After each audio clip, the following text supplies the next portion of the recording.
To the Milford School Committee meeting for Thursday, January 8th, 2015.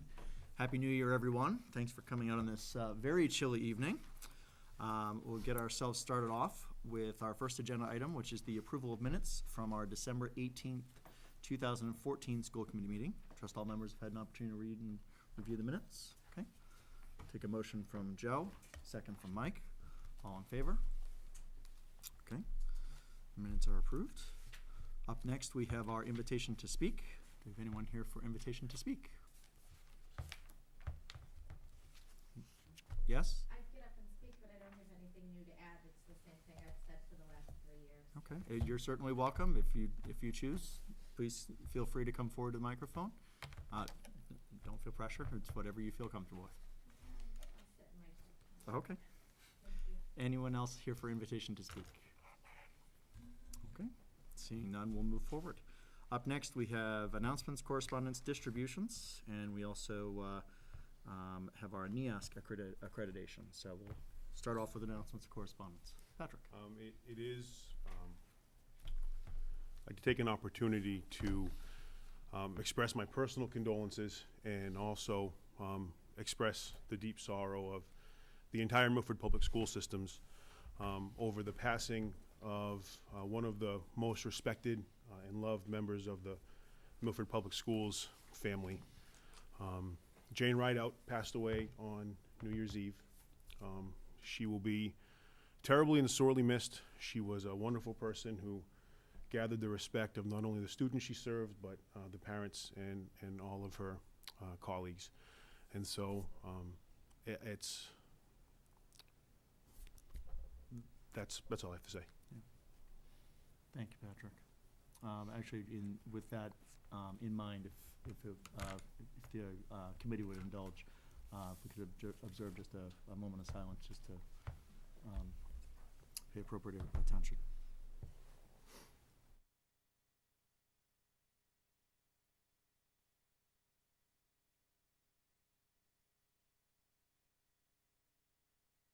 Thank you.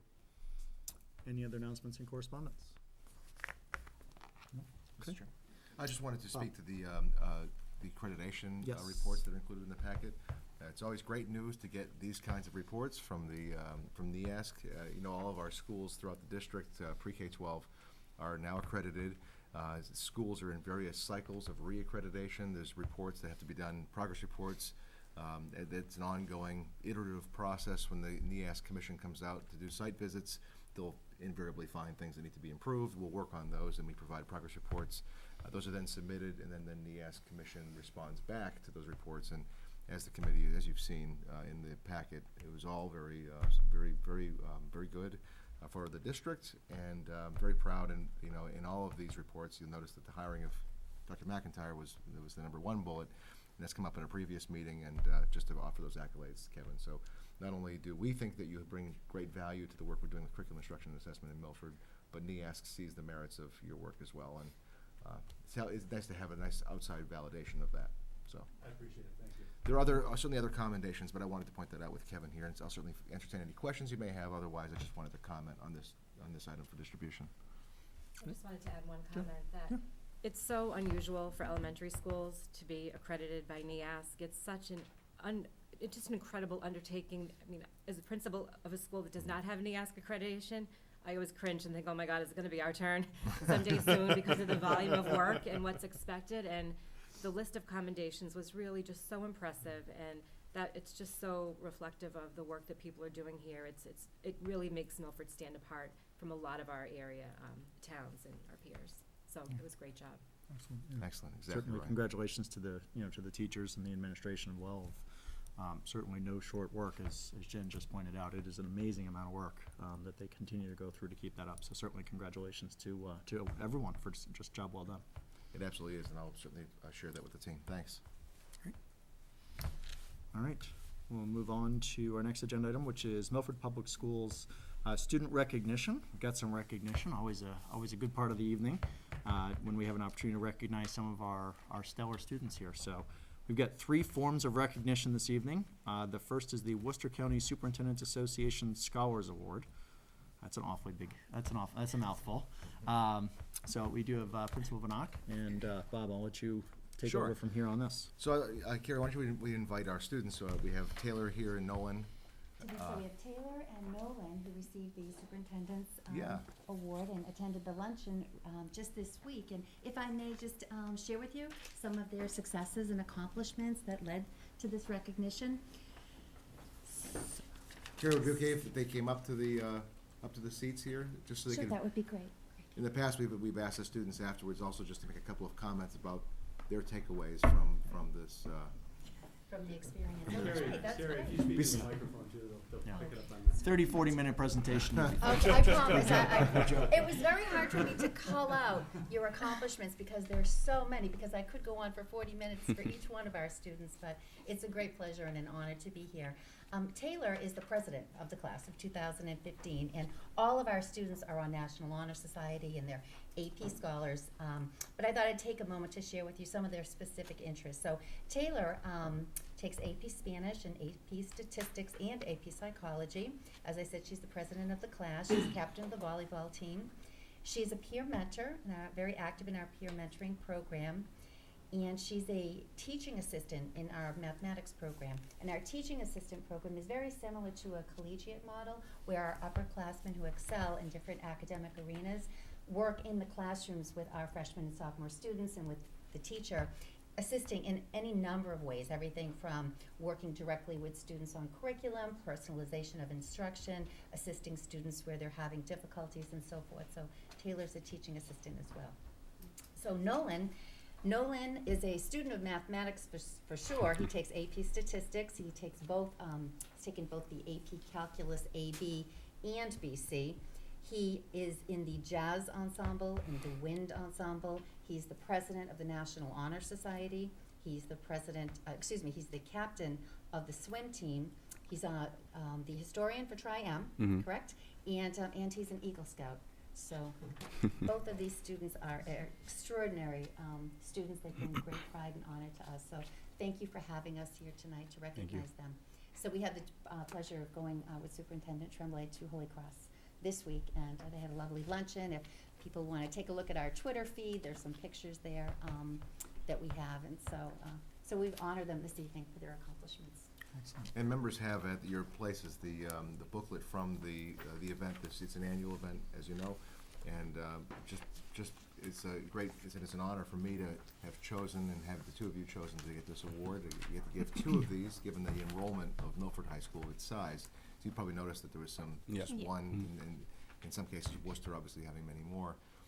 But maybe you just share with the committee your takeaway from that day. I loved your quotes that you put in here, and maybe what you thought of the experience of the event. I'd just like to thank Principal Banak and Superintendent Tremblay for the opportunity to see some of the elite of the other schools as well. It was really interesting to see all of their accomplishments and how we match up with them. I actually saw one of my someone I met from a sportsmanship conference at Gillette, and we got to catch up and got to know each other a little better. So I'd just like to thank you guys for that opportunity. Right. I'd also like to thank you and Mrs. Banak.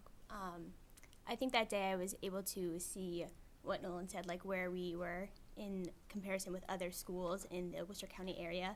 And it was neat to see all the accomplishments and leadership of the students as well, because we're here at this school and we can see for ourselves what goes on here, but it's nice to see like in other areas what goes on and what people accomplish, because it's amazing what these kids were doing with their lives out there. We were pretty good too. Yeah, we are. That's good.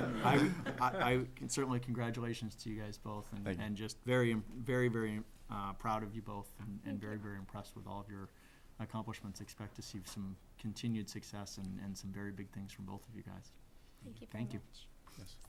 Great, and they were both given awards at the event as well. So thanks for coming out Thank you for Thank you. having us. tonight as well. Thank you. Thank you so much. Up next, we have the Massachusetts Association of School Superintendents Association Certificate of Academic Excellence. You have an awful lot of awards, Bob, I've noticed. I do.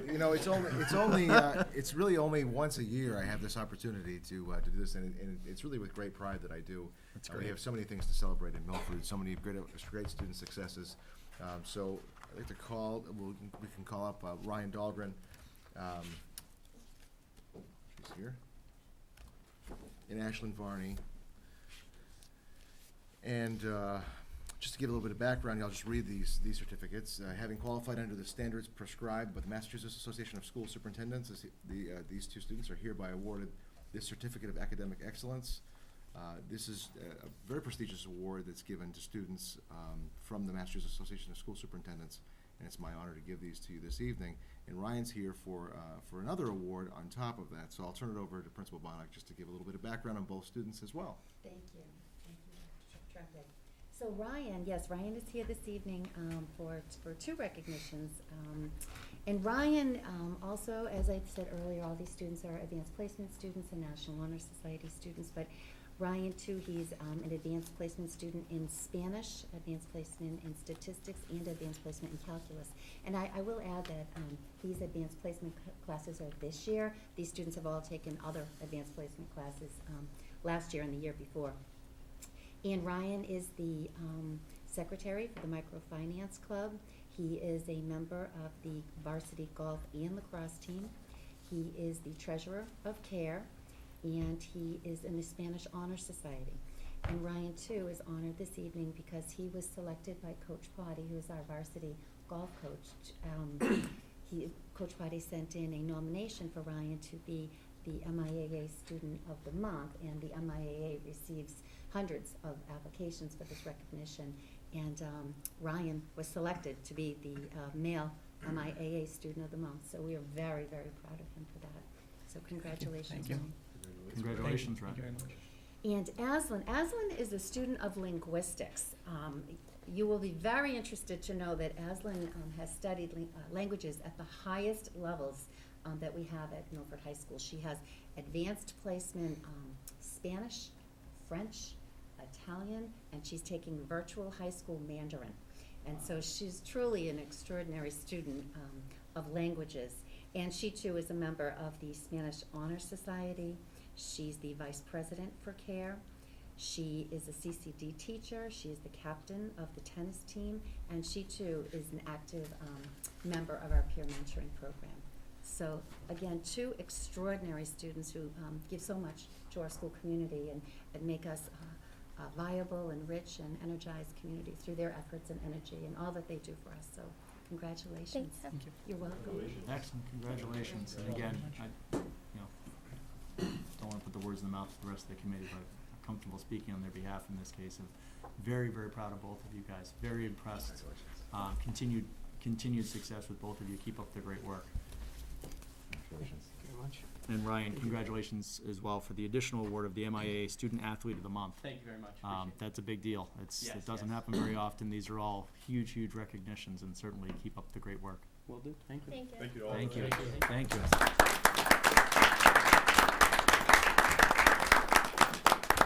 The last comment, if I may, that I'd like to just share with you about these wonderful students is the colleges and universities to which they've made applications this year. So among these four students, we have Assumption College, Bentley University, Boston College, Boston University, Fordham University, Harvard University, Michigan State University, Northeastern University, Providence College, Rensselaer Polytechnic Institute, the University of Massachusetts at Amherst, the University of Massachusetts at Lowell, University of Michigan, University of New Hampshire, Worcester Polytechnic Institute, and Yale University.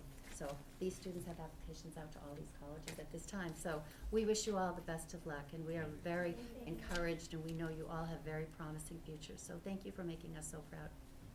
Excellent. Thank you Thank very you. much. Thank you, Ms. Benoit. Okay. We'll move on to our next agenda item, which is the introduction of our new athletic director. So, Peter, why don't you come on up if you would. Come on up to the microphone and first and foremost, welcome. Thank you. We've Thank had you. an opportunity to speak on a number of occasions. sir. Had an opportunity to meet you at your open house as well, and very excited to have you here. If you want to just give a quick introduction to not just to the board here and to our audience, but to our watching audience as well. Sure. I'm absolutely ecstatic to be here. I feel like I've, I wouldn't say died and gone to heaven, but lived and gone to heaven. I was looking for a a community that could match my sort of relentless pursuit of excellence. And I got to tell you, living next door in Blackstone and a 20-minute ride, it's been utopia. You know, Dr. Trembley's been fantastic, Principal Banak has been, most of you have reached out, I've met just, actually, as I look around them, we've all met, we've talked. I'm just, I can't explain the support in this community about, you know, moving forward, being excellent, and just having championship expectations. I've worked with these two folks over here, they've been wonderful. Everybody wants to brainstorm and just really, really be excellent and pursue excellence. So it's been wonderful for me. My entire career, for the most part, with the exception of the last 4 years being an elementary principal, which was a great experience. It just ended up being a really long ride from my home. Has been around athletics and wellness, and you know, I'm just looking forward to being here for a really, really long time and helping Milford move forward in the Hockomock League and flex our wings a little bit. No pun intended, but, well, kind of intended. But, That's we're okay. looking forward to it. We're looking forward to it. I like the flex the wings. I like that. Excellent. I'll open it up to Patrick. Any questions from the committee? You know, Peter, one of the things that we've struggled with here in the recent past is having connectedness between our athletic director and the colleges and universities that our students are applying to sort of be a champion among the leaders of those athletic departments, Sure. to help our students find placement, to help them meet coaches and find opportunity at the college level for athletics. And I was wondering what kind of priority that was to you, and if you had a plan of attack on how you'd start addressing that. Yes, that's one of the things I spoke about in one of the multiple interviews that we had here at the high school. Having been a college athletic director in the past, I think it's super important. I've made that clear to our head coaches, especially those are the folks that really have to take up the gauntlet with leadership from me. The MIA actually has a couple of conferences that you can go to where they teach you how to do that, how to reach out, how to connect. A lot of that is incumbent upon the athlete, the family, and then that's filtered through the head coach, and then certainly for me, having a really strong network in the Northeast, but, you know, we want to move nationwide. I think what we would want to do at that point is there needs to be a really strong communication between the family. What are their expectations? Do they want to be Division III, Division II, Division I? And then we've got to start to really, I would say by sophomore year, you know, no later than junior year, you really want to reach out. I think gone are the days where coaches will actually show up at Milford High to, you know, watch a bet. They still do that, but not. It's maybe 12% of what it used to be. With the electronic system that we have now, the digital ability, you're really making. I was going to say tapes.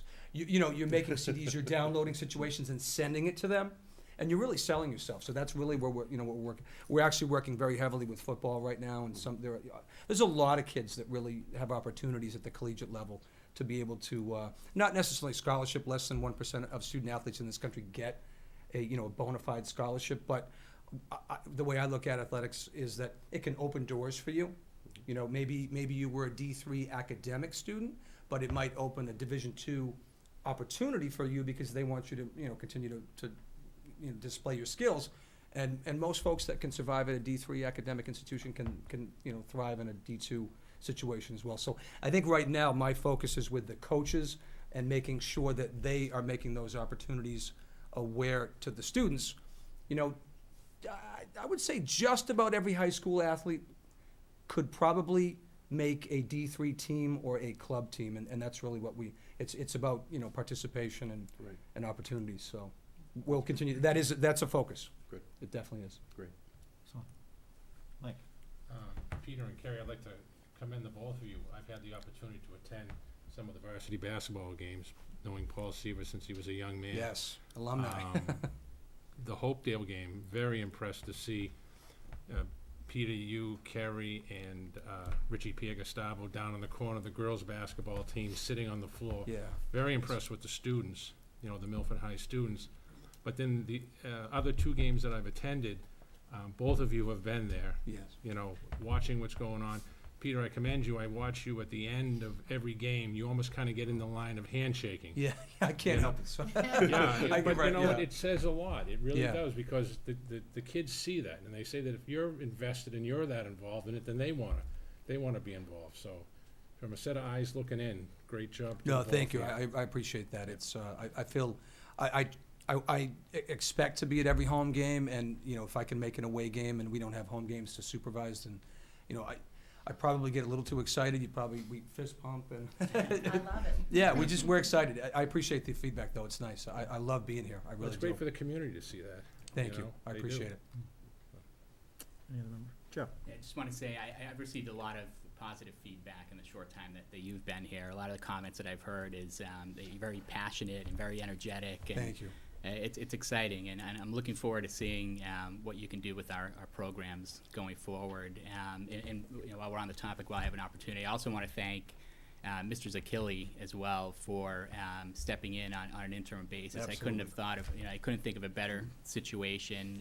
It allowed Richie to transition smoothly into his new position, knowing that the athletic programs were in good hands, and I couldn't think of a better role model. I know he spent a little bit of time with you when you first Yeah, he's came been on board, and- fantastic. Yeah, he's Yeah. still, we talk about once a week, just, we've connected, and sometimes it's not even about Milford sports, to be honest. How's it going? What are you doing? But he's been wonderful. He truly is a living legend. He's been great. Yeah, He's keep been keep great. that relationship. Just, the knowledge, the experience, the work ethic, the character, integrity. I could go on and on. Absolutely. It's just a great Without a resource doubt. for you. Great. Thank you. I appreciate your feedback, though. It's nice to hear. I don't always, I'm working with the kids a lot, so I don't know, but, I don't hear as much. But it's great to know that people are talking about that, because it's, it's about common expectations. That's really what I'm trying to establish right now. I think it's here. My job is just to weave it together. I think the athletes want to be great. I think the parents want us to be great. I think the community wants us to be great. I think the alumni expect us to be great. So right now, it's about really learning. Learning the Hockomock League is going to take a little while, but it's the NFL, it's the NBA, it's an Iron League. It's an unforgiving Iron League, but we're doing well. We're going to be fine, Great. and we'll keep climbing up the categories. No problem. Good. Any other members? Peter, If I just may Yeah, offer, go ahead. Peter has a terrific Twitter feed for all of our high school athletic programs, and yeah, I don't know, you're tweeting every couple hours. I Yeah, think. yeah, So, it's, so anyone in the community is interested, and you can link to it through the high school Twitter feed at the homepage of our website. So Peter does a great job with that. In the Hawk of the Week program, he's already Oh, started. true. Yeah, the student yeah. That's athlete. gone a lot better So than. that's been. That's excellent. It's taken off, so that's good. It's great. I think, what we're, if I can real quick, the Scarlet Hawk League, Absolutely. what we're doing is we ordered, I was, actually Kathleen helped and Carrie was helping. So what we did, and Bob approved it. So, what we did is, for me, recognition is really important. It doesn't have to be the best athlete, because I wasn't even the best athlete to be, in certain sports, but I think what we want to recognize is the effort, and it's that really working hard and going that extra mile or that extra stroke or that extra shot or whatever it is. So what we've decided to do is, through the head coaches and our principal, we observe practices, we observe the games and the meets and the competitions, and practice is really important because you see who the kids really are. And what we're doing is we're just taking a look at who's really going that extra step, and each week we pick a male and a female. And on Mondays, we get together and we award them with the Scarlet Hawk of the Week shirt, which on the back it says Relentless Pursuit of Excellence. We take a picture with the principal, we put it on Twitter. It's going on our newly designed website. We're about halfway rebuilt. Scarlet Hawk Athletics, we're getting there. And basically what Milford TV has agreed to do is once a month they're going to come in and interview the 4 male and the 4 female, and just chat with them about why they think they got the award. And it's just, I think it's great. I mean, Nolan's brother received the award. That poor kid, he's never swum more than 50 meters and swam the 500 meter. Oh, wow. Yeah, right. So, and that helped us win a meet. If we didn't get those points, we probably would have tied or lost. So those types of efforts are just, it's that type of recognition that we want to reward, and just keep pushing, keep moving forward. And that's some. I love to hear the energy and the passion. That's one thing that I think you're hearing from the committee. I can tell you through the numerous parents that I've had an opportunity to speak with over just in your short time here, just a resounding response saying, wow, his energy, his passion, his excitement. The energy is that's great. infectious, which is Thank you. fantastic. I love Yeah. the recognition component, the Hawk of the Week. I think that's fantastic. It's impressive. Never swum over 50 yards. For anybody who's never swam a day in their life in Yeah. competitive swimming, it's the equivalent of never running longer than 50 yards and then running the Boston Marathon. Yeah. That's the difference Yeah. between swimming 50 It's yards asking a and lot. swimming It's 500. asking a lot. It's a So. huge difference.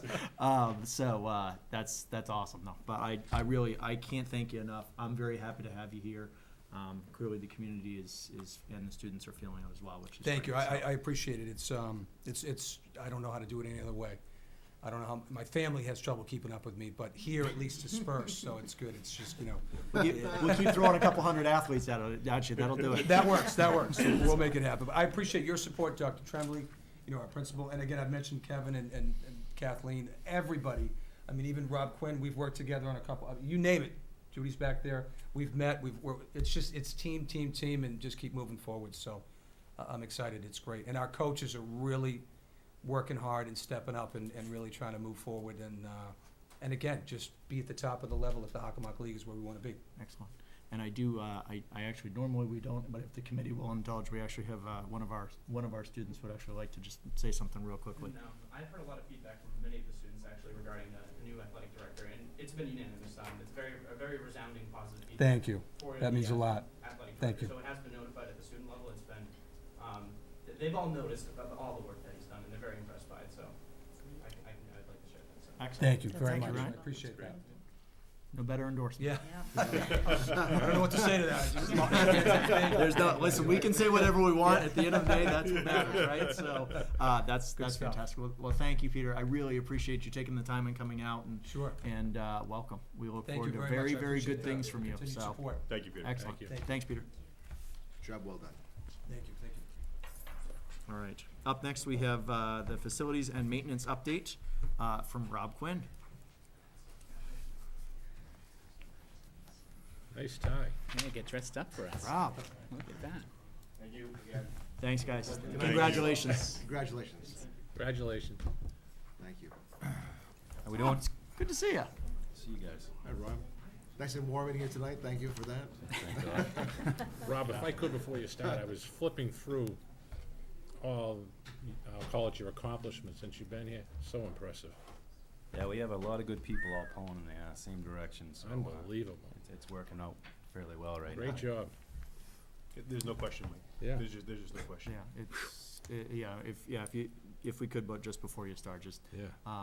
on behalf of the committee, on behalf of Milford Public Schools, thank you for the amazing job that you continue to do. Certainly echo Mike and Patrick's comments. I was flipping through and reading through this as well.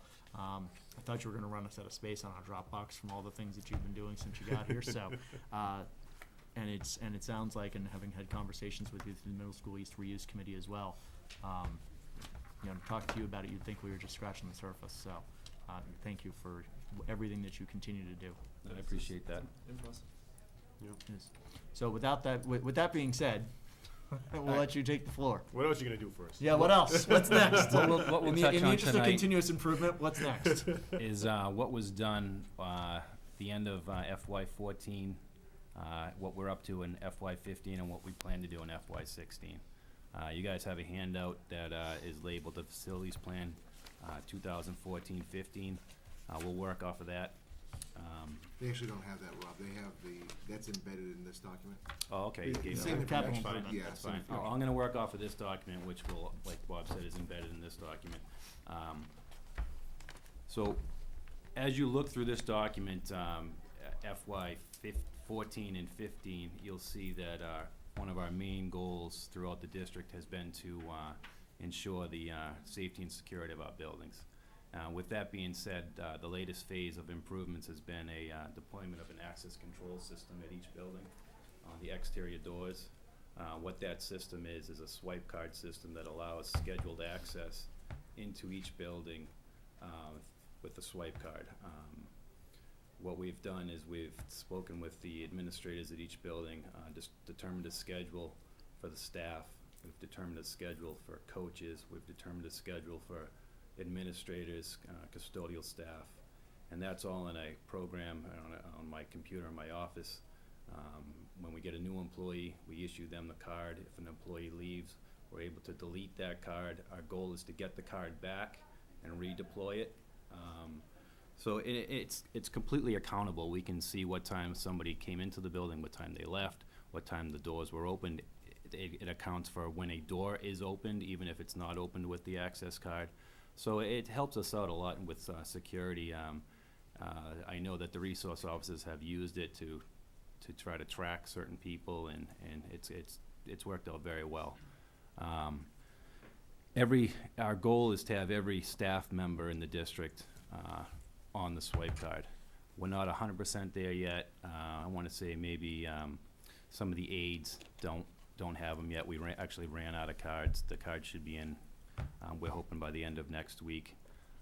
Peter just gave me a list of his upcoming coaches, so we'll put those people out. So I'm really happy with the way it's worked out. It was a little bit of a slow start, but the bugs have been worked out. It's been great. Rob, can we scavenge essentially some of the materials for the card reader entry systems from Middle School East when we vacate that property for spares? Yeah, I'll touch, yes, and what I'll do is when I get to, I'll touch base on that in, about 5 minutes, okay? Okay. I'm gonna talk about a couple of these projects, and then I'll talk about Absolutely. what my plan is, Absolutely. or our plan is for East and Woodland, if that's all right. That's terrific. Okay. So to stick with the security piece, we've also deployed a number of security cameras, interior and exterior. Our focus has been mainly on the high school. We now have 29 cameras, interior and exterior, totaling 29 cameras. We've deployed a system at Memorial School where we have now 5 exterior cameras. Our next goal is to phase cameras into Stacy School, starting with the exterior and then bringing them into the interior. And then our new Woodland School obviously will be on the same platform that we have here. Again, the cameras, they're getting better and better, every month. So we've taken cameras that we actually had on the exterior of the high school, 180 cameras. The 180 cameras got so much better over the last 2-3 years that we've put a new camera to where the old camera was already wired, taken that camera and used them on interior spaces where they work better because of the quality of the new exterior 180 cameras. So, as technology grows, we redeploy it, and it's been working very well. The other major job that we had accomplished by the start of this school year was we installed a new Cisco. We upgraded the Cisco phone system that we have in the Memorial, Brookside, Woodland High School. What that means is we took the hardware and software that was installed 7-8 years ago and brought it up to the most current software. That same platform will be used in the new Woodland. All the hardware, the phones and so forth that are at Woodland can be redeployed throughout the district. So the software that we have now can work with the phones that we have out in the field.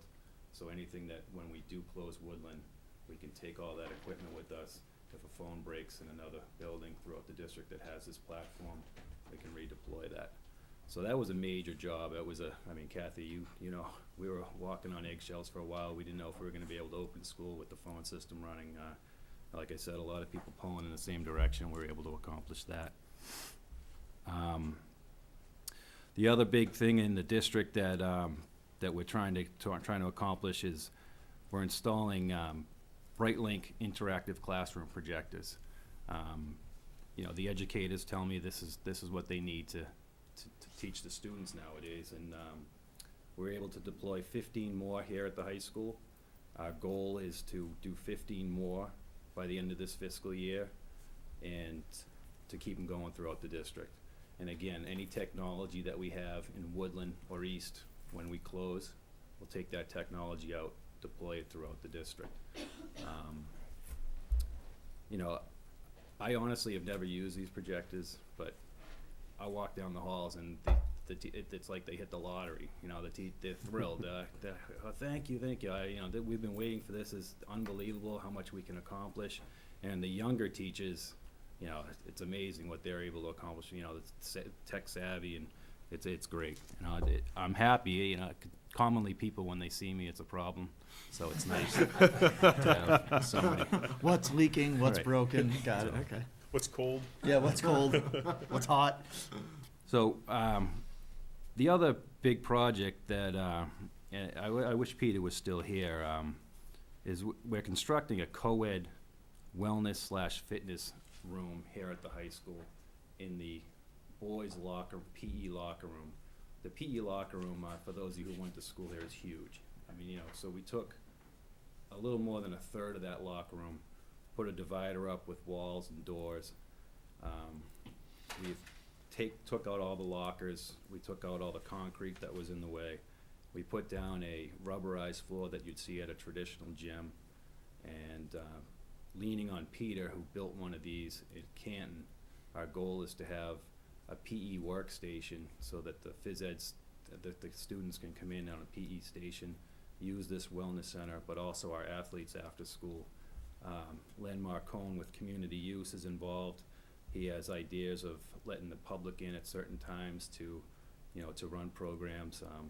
Peter, Len, and myself are actually meeting tomorrow at 1 o'clock. We've put a bunch of stuff out to bid, getting quotes to get this up to speed. But it's, in a building of this age, this is common practice now. You've taken these huge locker rooms that you don't need all this space and create these spaces. It's beautiful. And again, with Peter on board, I mean, this guy is an asset. I'm going to tell you that the short time that I've been able to work with Peter, he's an asset. And you saw he's gung-ho. He's all in. So we'll use him, I like that. That's good. But, I mean, I don't want to go through each one of these projects. The other thing, I'm sorry to get back to to security. At Memorial and at Stacy, much like we have here at the high school, we've created a vestibule where the public has to buzz in. They buzz into an area that's secured, locked door in front of them, locked door behind them, and then they have to be buzzed into the space. At Stacy, because of the stairwell we have, there's another camera actually within the vestibule where the staff member can see, prior to allowing them up the stairs, who this person is, after they check their credentials outside, obviously. But this is just another way to make sure that our students are safe. And I've been called a handful of times a day to come to the front door to retrieve a vendor, contractor. Is it sometimes annoying? Yes, but it's the right thing to do. And I feel that it's worked out great. The staff feels safe. We have a whole protocol where anytime we have vendors or parents or so forth, they have to alert the person who's at that station on the calendar as to who's coming. They check their credentials, buzz them into the space, check again, and let them out. And it's worked out very well. I'm trying to hit on some of the big stuff here for you.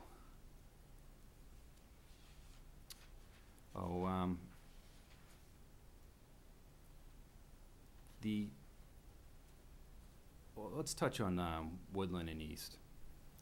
So we have a whole nother school year at both buildings, and our goal is to ensure that both Woodland and East are warm, dry, and safe throughout that entire time. I will ensure that all the needed maintenance will be done. All of the preventative maintenance will be done. All the required inspections will be performed during this time. But when we do unoccupy those buildings, anything of educational use, technology, any type of, the swipe card systems and all that stuff, we're going to take out with us. Anytime we put anything into those buildings going forward, we're putting it in with the thought to redeploy it throughout the district. So I think that's a positive, and Craig Consigli over at Woodland has done a wonderful job with some of the technology that he's installed. But when we meet to lay out how we're going to map this stuff out, the first question is, can we take this stuff down and redeploy it? Because we know it's short term in that building.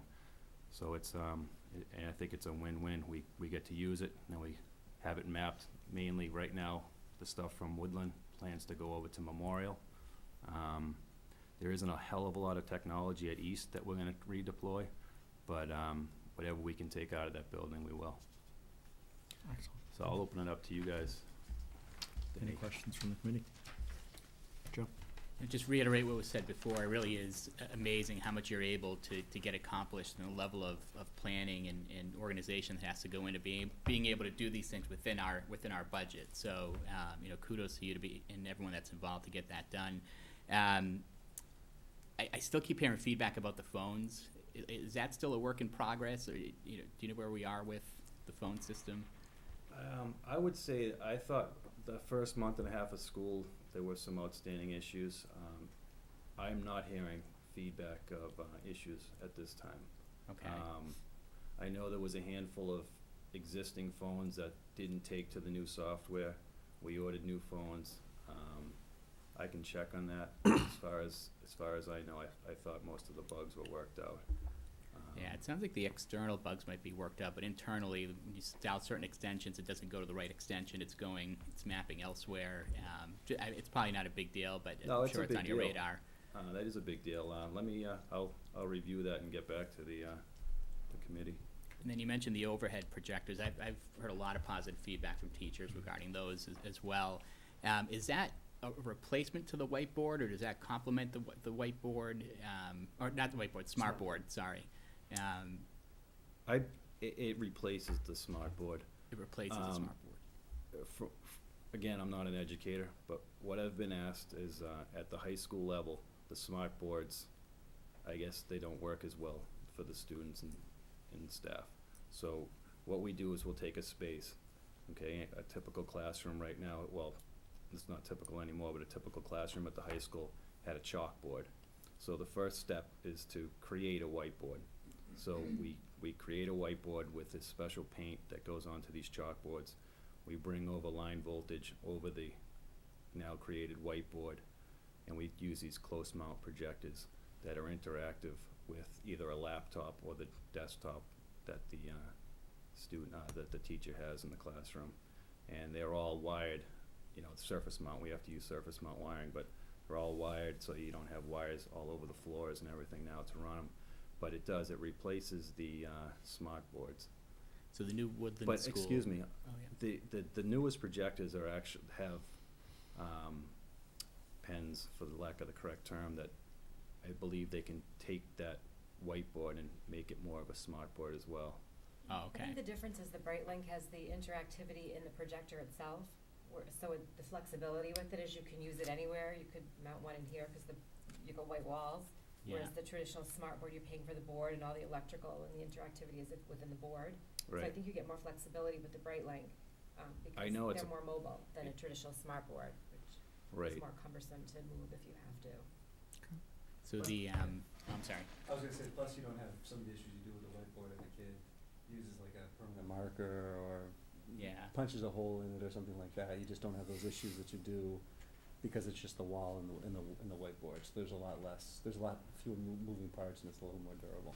And maybe we haven't gotten to it yet, but for the new Woodland School, are we installing those overhead projectors, or are we putting in smart boards, or maybe we haven't even gotten to that? Yeah, we haven't point finalized the technology piece on that yet. I would imagine that we'll probably be going with the newest technology, but that's not something we've arranged for yet. yet. Okay. I just have a couple of quick questions. So a lot of the stuff that you're talking about, a lot of the projects that you're working on, sounds like there seems to be some increasing overlap between your role of sort of facilities and maintenance and also some of our technology components. And just the last 2 or 3 things you talked about, a lot of it was pretty technology based. Are you how close are you connecting? Are you working pretty closely with our new technology director? Is that something where you guys are connecting on a pretty regular basis on that? And I know that he's in the process of putting together his plans as well. I hope that we'll work together a little bit more. As of now, at the high school level, I'm working closely with Dan Nelson and his tech team. Paul, I believe, has been focusing a little bit more on some issues in the town level. So we do communicate, but there should be more communication. Okay. How can we help? How can we help that with getting that more with it more communication? Is it more just additional space? Is there anything we can do that can help with that more communication? Well, I know that we have a planned meeting, Paul, myself, Kathy to review how to connect the schools via fiber. You know, that's a stepping. Paul, and I have to back up because Paul was heavily involved with the deployment of the Cisco phone system. So it's not as if he's absent, but as far as day-to-day, more of the day-to-day is Dan Nelson and his tech team right now. Patrick? Robert, my understanding in the recent past that under previous technology directors, where your team was doing a lot of sort of running wires and cables and things like that, things that I would sort of consider to be more technology-based type tasks, and so it sounds like those types of things are still happening, where you dedicate, your staff members' time to running Cat5 cable and doing tasks like that. No, I wouldn't say that. I would say that we have to sub some of that stuff out. I know that the district just hired a new tech guy, who I hear is working out very well. Again, I think he's been on the job since 2-3 weeks maybe now. Since Monday. 2-3 days. So, 3 days. He feels like 2 to 3 He weeks. puts in 3 weeks in a day, so. So, no, I don't personally run the wires.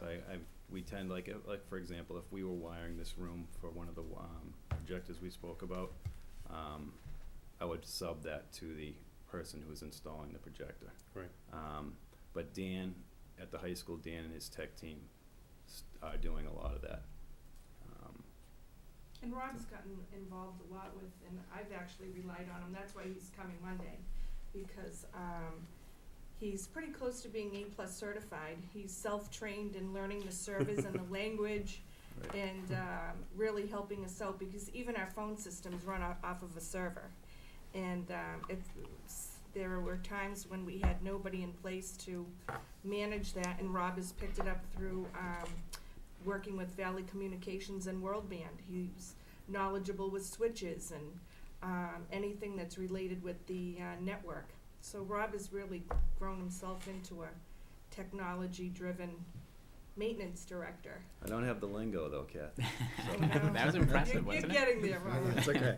You didn't call me Kathleen, so you got a big plus for that. On a, Kathy and Bob, on a cost center basis, moving forward with a technology team in place for the town, I know that we're 60% of the town's budget overall, and I know that in the past there's been commitment that the school will certainly fund a portion of our technology budget for the town because we use a lot of the services. And so I'm wondering how we're going to account for the types of technology activities that we have to sub out or that our staff members have to do versus the time that a technology person who we've hired to work for the town would work on that and how that cost center would work. I guess what I'm concerned about is, if we're conducting these services out of our own budget, which is fine because it needs to get done. There's not any problem with that. But how are we communicating with the town to make sure that we're not paying twice, essentially, for services, for technology services that we have in the school building? Yeah, I can start. As Kathy mentioned, it seems like every aspect of the school operation now is increasingly more technological. Right. Whether it's classroom instruction or if it's facilities. Absolutely. So you'll see a lot of overlap there. What we've charged Paul with. So now Paul is really a department head for the town, like like the police chief or fire chief or highway surveyor. But he obviously has a role with the school department. We hired a technician just this week, as Rob pointed out. So we're really trying to go through the help desk tickets. The first in terms of getting the cost center in place was for us to know where our problems are and then who's responsible for addressing them district-wide. So up until fairly recently, World Band had been our vendor that managed the help desk tickets. We wanted to take that responsibility and put it on our IT department here so that we could farm those out. Dan Nelson, the tech team here. Dan has a full teaching load of responsibility. So for Dan he can't be running cable and shouldn't be running cable. He needs to be working with kids and teaching programming. So he does that. It's a learning opportunity for the kids in the tech program. So what we're trying to do right now is to make sure that we're caught up on all those outstanding issues that have been submitted to the help desk, and make sure we can handle that within our own resources that we're paying for without having to charge vendor hours for World Band. So that's kind of, right now it's getting a level playing field, making sure we have good management of technology. Paul has been charged with really improving the network architecture overall for the school district. As we begin to think about one-to-one solutions for the district down the road, particularly with Woodland School coming online, we are in a fairly short window to be ready for that. So Paul's charge is to make sure that we have fiber run through all these buildings, that we have a network that's robust enough to handle hundreds of devices, if not thousands, going onto the network at the same time. It's a difficult question because we do have, there was a thought at one point, and I know there's still discussions about this at the town level, of taking sort of all the technology money, putting it under one column. The challenge with that for us as a school department is we have to show net school spending relative to technology to the state to say, well, the schools can't show zero technology spending. We've got to make sure we're spending that. So we've got to have a line allocation to each school in various subcategories. That said, however, there's got to be, bears that responsibility of making sure if a purchase order needs to be cut for something, whether it's for a subscription to one of our curriculum software platforms, or if it's just the cable bill itself. Paul needs to prepare those purchase orders as a department head. We help him with that in terms of actually getting those printed. But Paul has access to all of those budget lines in the school department. So there's really, we watch it very carefully, and as you'll see in the budget meeting coming up in a few days, Paul's laid out a pretty expansive plan, and an expensive one too, for how we move forward with technology. We've really been maintaining a level maintenance account of technology, managing our subscriptions year to year. It's been a rollover. There's not really been a lot of vision in technology, as the committee well knows, and we're long overdue for that. I'm encouraged today. We had a presentation in this room this morning all day with presentations from Microsoft, from Google, and from Apple about some one-to-one solutions, how we want to move forward with Woodland School project in terms of technology. Paul was part of that, as was other IT staff. So I'm encouraged by that. But to Rob's point, I agree. There's going to be improved communication that will help us to better handle the cost centers. The sense in the community is that Paul needs to be a visionary for technology relative to education. He shouldn't be hanging cables any more than Rob ought to be. But at the same time, he's got to have a vision that he can then deploy and use the resources that we're already paying for. So that still continues to be a work in progress, to be perfectly honest with you on that. Paul is, as you know from the last presentation, he's due to come back to this committee and give a report and show us, much like Rob is doing, of what's been done, what's been accomplished, and where are we headed. Some of that will begin to happen with the budget meetings, but your point is well taken, Rob. We need to work with you to establish that communication so that you're not doing technological work and your staff isn't doing technology work. And much of that ought to be farmed out and ought to be subcontracted. If we're going to install 15 projectors, we shouldn't be having our guys, like we've done in the past, get up on ladders and install this because we're wasting valuable time and man hours to do that. We could hire a vendor who can do it much more efficiently, much more cost effectively, and get it all done in a day instead of waiting 6 months. And the point that I continue to make and will continue to make with the technology department is that for you guys to say, yeah, I'll get to it when I get to it in a couple of days, not that they're saying that, but of a mindset, every day out of 180 matters. And if we lose one, we've lost a fraction of the school year. That means a child learning in an effective way. That's bothersome to me. So we're very much in tune with that. It's a long answer to your question, but the cost centers, we're really trying to break that out. But it's very difficult because of one, we have to report in such a way to the state, but also the overlap of disciplines with technology spending have gotten a little blurry.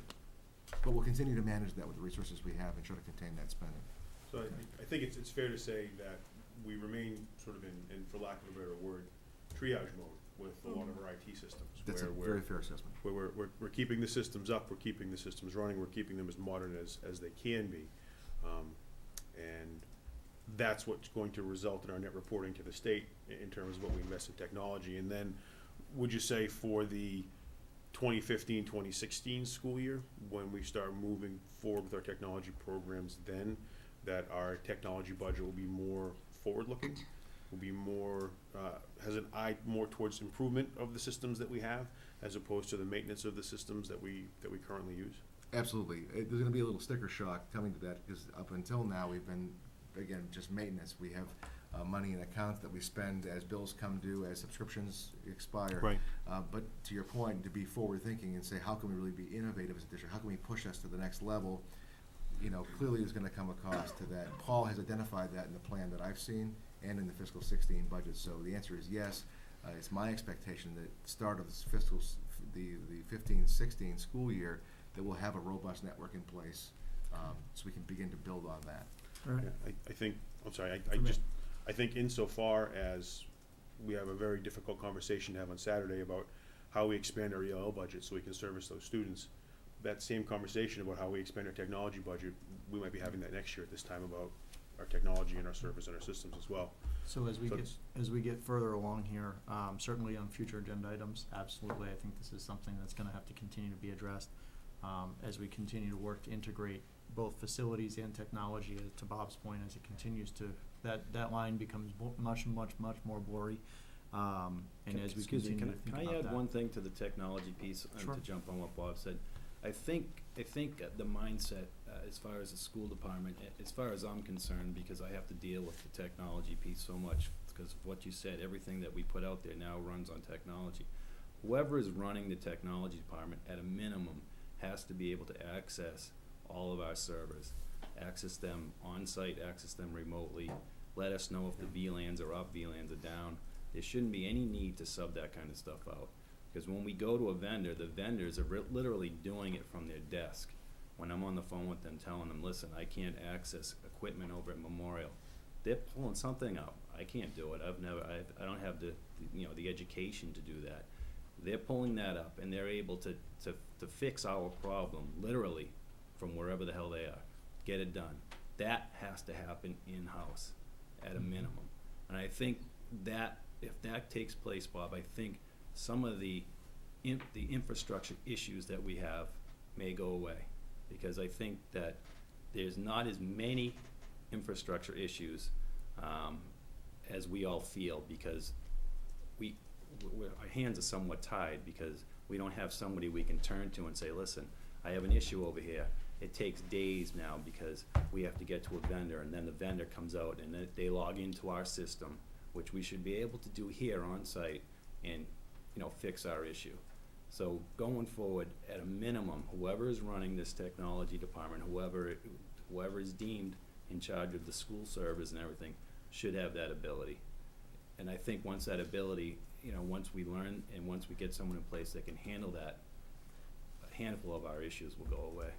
Rob, I think that, I think you bring up some very valid points. What I would like to see, within that sense is, you definitely, obviously, you eat, sleep, and breathe this every single day. You see it on the facility side, you see it on the maintenance side, to the point of all the points that you're making. I would definitely like to see, as we continue to go forward, you to be an active voice at the table as the technology process continues to get rolled out, that you're there to be that voice, to talk about some of the things that you just talked about, that, hey, listen, this is what I see every day that I feel that we need, that's gonna impact the facilities, it's gonna impact the maintenance as we continue to go forward. So as you're continuing to work with Paul and the technology group and bringing them together, my ask would be is that we make sure that we're including Rob Sure. As often as possible to continue to be that additional voice for us, of kind of boots on the ground as we continue to move forward. I think it's just gonna go forward to, you've got that sense of urgency of, hey, listen, the heat's down. It's gonna take me 3 days to figure out where the servers are, so. I think, Mike. Rob, you make a great point, and use Imperial as an example. We have 350 employees, and we have an IT department. We have an IT director, we have 3 employees that work with the IT director. And the valid point that you make is, we use the same system. We send help desk tickets. I would have to go as far as to say 60% of the repairs that are done, they never leave the IT department. They do the repair and you'll get an email back saying it's fixed. So that's a valid point. They have to have access to get into the service, and the downtime is gone, And to Patrick's point, the only problem with, because we're going through this right now, Patrick, is that it's so hard to plan, because as you're planning your 15 or 16 budget of what you're gonna spend on IT and upgrades, everything's still changing. So by the time you get into 2015 and you've spent $300,000 or $400,000, as you know, some of the equipment you're installing is already outdated. It's a moving target. It keeps going on you. You know, it's not like you say, well, we're gonna spend this block of money and we're gonna be good for so long. It keeps changing on you. It's such a hard thing to do, but I always said that we need, Bob and I, you have had this discussion, is that we need some more people on the IT staff to, what you're saying is to be able to get the job done. The help tickets, when they're hitting, there really shouldn't be a backlog of help tickets, the small everyday stuff. Because if you have the right amount of people there, you know, doing the job, a lot of the repairs are done right from where they're sitting. So I think it's just as we continue to go on, and I see you just give me 2 seconds, I would just say, this is clearly a hot button issue. There's a lot of conversation, there's a lot going on. Thank you. I do want to make sure, I'm going to go to Kathy in just a second, that we also give you the time to, if there's anything else that you wanted to add as well. I'll go to Kathy first and then Rob, I if there's just anything wanted else to on. point out what was really exciting about our new hire under IT was that everything that Rob spoke to within this interview, it was one of the first few items that, as a young IT guy, he said, you know, you have to have the access to the servers and you have to be able to do it remotely, and we're just too far behind with that. So that was one of his first goals that he talked about, and I thought, oh, thank goodness, we've got to get that going. Before he set foot on the job for the first day, he sent me an email saying, this is the platform we need to use so I can access all the systems remotely. I mean, that's, great. you know, that's 2009, that's technology from 2009 that allows access to that. Yeah, we're not talking about this being, we're not saying man to the moon here. Right. Okay, this is, They did do that in the 70s, for the record. yeah. It was 69, but yeah. It was 1969.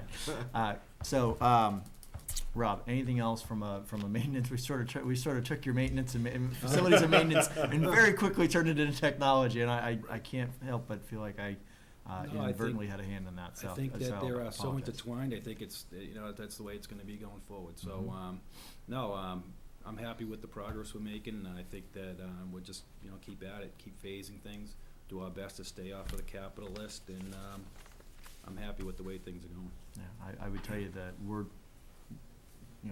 very pleased as well, and thank you for all the great work, and agree. If I think about two positions that are probably going to need to be attached at the hip, so to speak, in the foreseeable future, it's going to be you and the technology director. Are going to need to be shadows with each other, because it's, to your point, it's just so integrated. So appreciate all that you continue to do. Thank you. Thanks for coming this evening as Thanks well. for having me. And thanks for everything you do. Have a great night. Thanks, Rob. Take care. Thank you. Thanks, Rob, great job. All Can I right. just ask one more? Sure, since Jen. it's technology and, I know it's not, oh, you don't have, it's not, you don't have to stay. All right, no problem. Go. Hurry up, leave. But just thinking about Saturday's meeting, I feel like I've been in a vacuum in terms of what the technology staffing really is, and Yeah. so far, and I know Sure. I'm new, but I've heard two names. I've heard Paul, right, he's the new tech director, and I've heard Dan Nelson, and I know the day that we went to Memorial and we were asking some questions about some hardware that wasn't even really out of the boxes yet, but they've been waiting for it. I heard the name Dan Nelson, and now tonight we hear this guy's got a full teaching load at the high school. I'm just wondering, would it be difficult to just put together an IT flow chart of who are the employees in IT in the district and what is their job title? Yeah, I have that on an org chart, I'll So give we're- it to you. Yeah, okay, that would be really I can forward it to you helpful, right now, just- actually, but, Okay. well, do you want me to just explain it? It's really only 4 people, so. Well, it'll what take- I would say is, So- as- Really? I guess It's not a long discussion. Bob, what I would ask is in the interest of time as well, because I do think it's valuable. I think Okay. one of the things is as we prepare for Saturday for our budget meeting, Sure. if we can have all of these resources available for, what positions are proposed, what's the cost analysis that goes along with it, who do we have in place right now, what is that org chart? I Right. think, thank you, Jen, for asking that. I think that's gonna be helpful for all of us to understand. And then also, with that org chart, are there any blank spots that's not filled yet that are proposed for the future, and what the cost that goes along with that? And I'm getting a sigh from Kathy, so that tells me that there's probably some there's a lengthy conversation that goes along with that. So I look forward to you two having that conversation, and we'll see you on Saturday. So let's move forward onto the Milford Public Schools handbook revisions. Next, we have memorandum for understanding Milford Public Schools, Milford Police Department. So we'll start that. Sure, I don't know, Joe, do you want to take the lead on this, or you want me to just jump in? Maybe I just set the stage a little bit and give some Yeah, history as to or why this- context. So you might recall, as part of our review over regarding the zero tolerance language. We did Yes. come across some language in the handbooks regarding the memorandum of understanding between the school and the Milford Police Department. So we wanted to bring that to your attention and perhaps make some changes to the handbook going forward. In addition to that, Patrick also discovered some language regarding field trips and student suspensions that we also wanted to have a discussion with you about. And we felt that since we were bringing these handbook-related items to the committee, this would probably be a good time to bring the LICE protocol to the committee for discussion as well. If you recall, Judy came and met with us back in the spring and proposed a policy regarding LICE.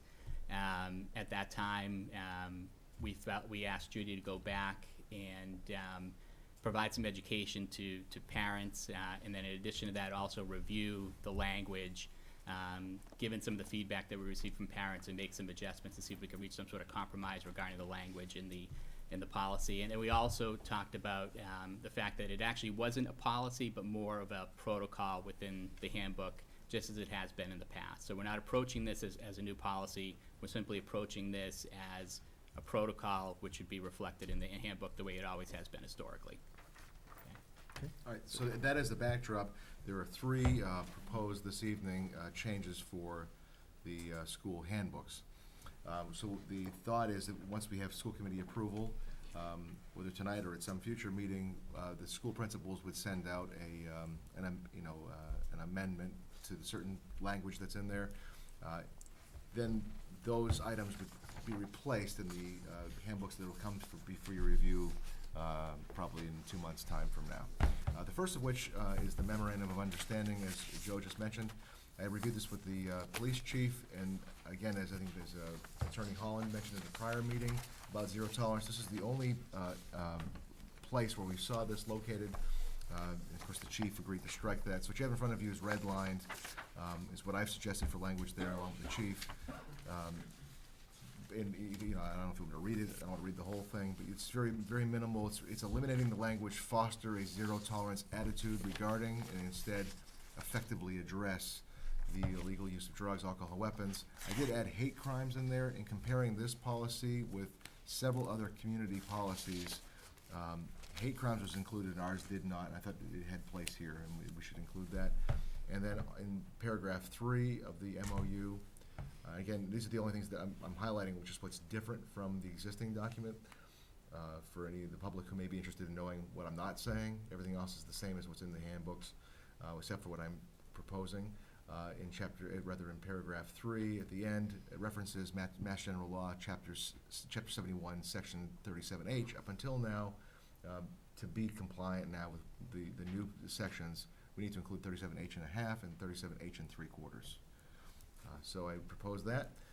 That's the memorandum of understanding. Mr. Chairman, I don't know how you want to take these. I can speak to this, then move on, or do you want to take them as separate items? Let's take them as separate items, and we'll just go through each one. So I want to open it up first off on the memorandum of understanding, if there's any questions or concerns. Open that up for discussion, okay? Is there a motion from the committee? I'll motion to accept the changes that were negotiated between the superintendent and the chief of police. I think that, I mean, really, it's the context of the understanding remains the same. We just sort of remove some of that zero tolerance language. I mean, the police chief believes, like, as we do, that our administrators are really responsible for making these determinations, and there's no reason why we should take that away from them. So Agreed. I'm perfectly comfortable with it. Okay. Second it? Second from Mike. All in favor? Motion carries. Let's move on to the in-school suspension. Is the next one? It's the next one, yeah. Okay. I think it's listed on the agenda as field Yep. trips and school Field suspension. trips and in-school suspension. Yeah, so Okay. this came up at one of our, and Patrick, maybe you can refresh my memory on this, one of our meetings, this had come up. Yeah, so the genesis of this particular revision is some of our handbooks have language that says, students may only be prevented from attending a field trip if they were suspended from school. And as we all know, we go to great lengths to make sure that we don't, when children have discipline issues, that we don't suspend them from school and reward them with time off. We instead keep them in the school building and keep them on task and keep them working. And so, for a lot of our principals, they felt like, in assistance, they felt like this was hampering their ability to have consequences, honestly, for not complying with the directives of teachers and administrators. And so, it was my suggestion that we remove the language from the handbooks, or suggest to the principals that they remove, or empower the principals to remove language from the handbooks, should they so choose, that said that a suspension was a requirement of holding a child back from attending a field trip. Thanks for the background on that. What I proposed here in this paragraph, again, all of it being the same, a lot of this language stems from changes in Chapter 222 around student discipline. When I read through each of the school handbooks language around this, I could see the complication, particularly when you add in-school suspension to the mix, because a suspension is really defined as, you know, the student can't be on school premises, and if they were truly suspended with a short-term, long-term suspension, they wouldn't be able to go on field trips and the like.